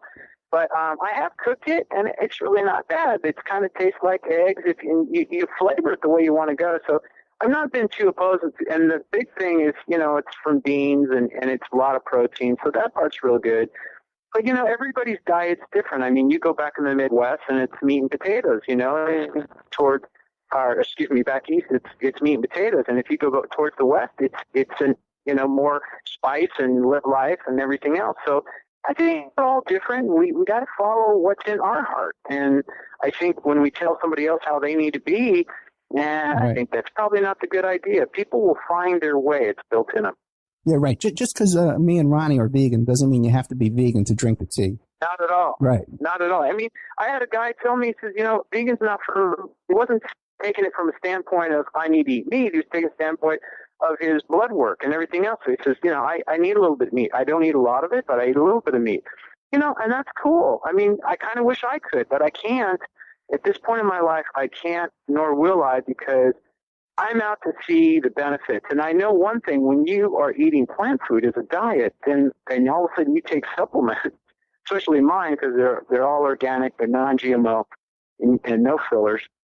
You take my supplements when you're doing a vegetable diet, they're like little superchargers, because I used to take my supplements eating a meat, dairy, egg diet, and they work, but they're just barely holding off disease. They're just barely, because they're working so hard.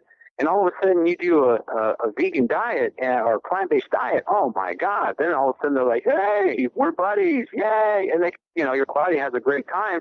And all of a sudden these little pills are superchargers and they do great things, that they couldn't really fully perform before. It's like when you have a hot rod race car, you can tell I'm into cars, but you have a hot rod race car and you go down the street with all the stoplights, you can't open that up.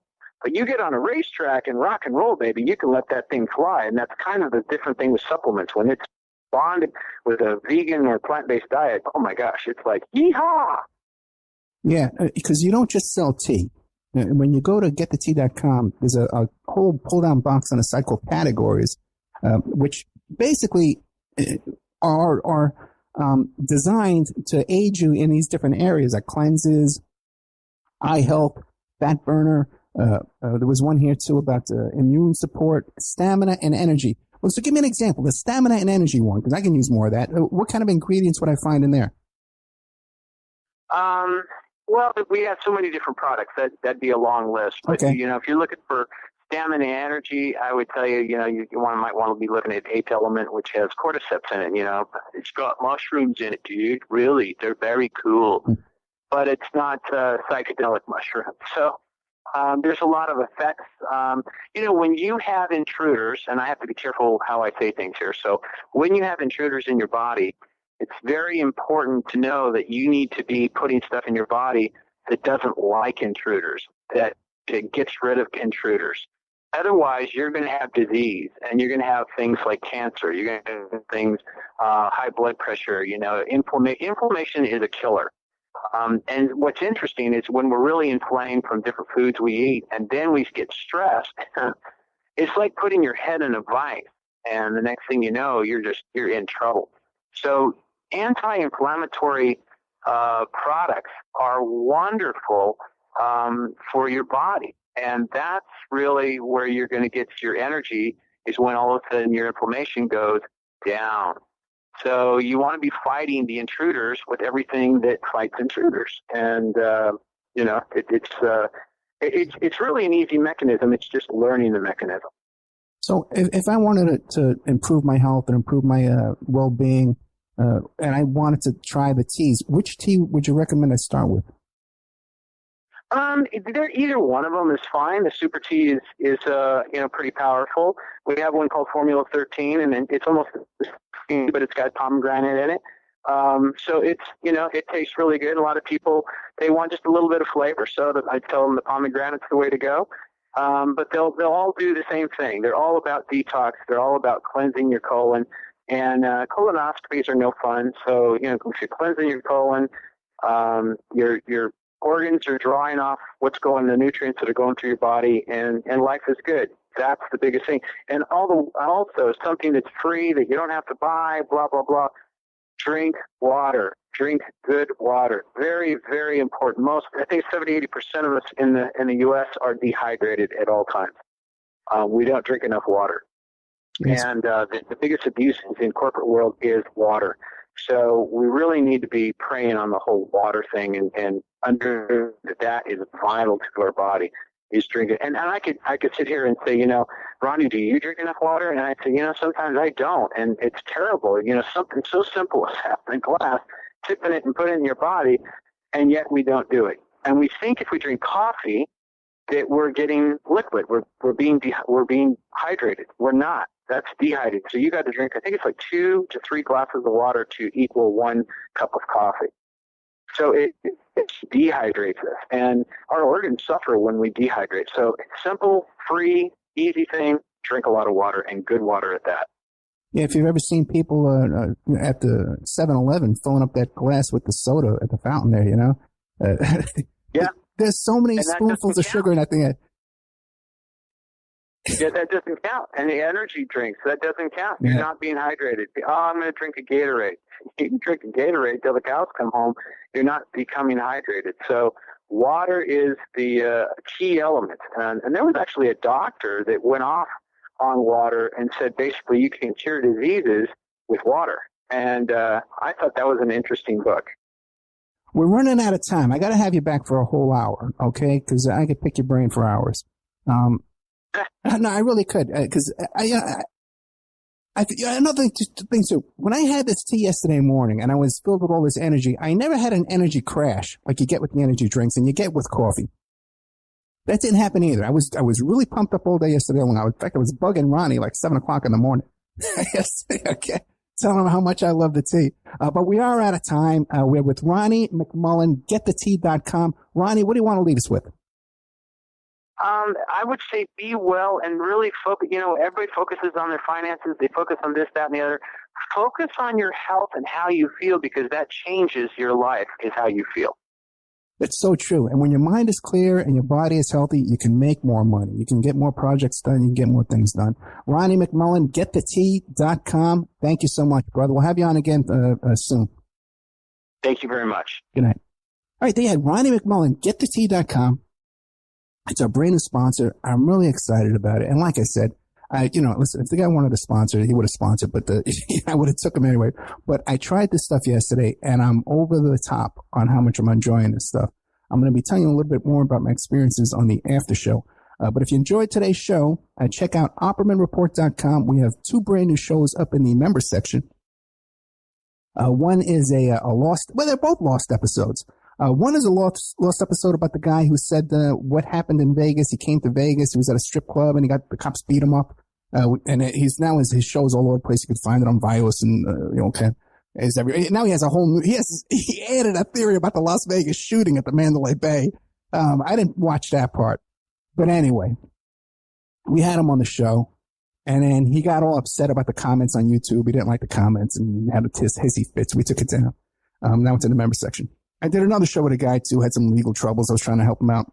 Then he didn't like the show too. He had a hissy fit, so we put it in the member section. So hey, free work for me. You'll never talk me out of a day off, okay? I got 4 hours of content there for you, and I don't have to do any extra work. So it's in the member section now at OppermanReport.com. We're toward the end of the month, so I need your support. I need your help. If you want to sign up for 13 months, I'll give you 13 months for $60. I don't often do that, only when we're struggling. And we are at the end of the month. Welcome to Ronnie McMullen, our newest sponsor, getthetea.com. Check it out. I tried it myself, and I'm enjoying it. If the day comes when I don't like it, I'll tell you. But for now. And now a word from our sponsors.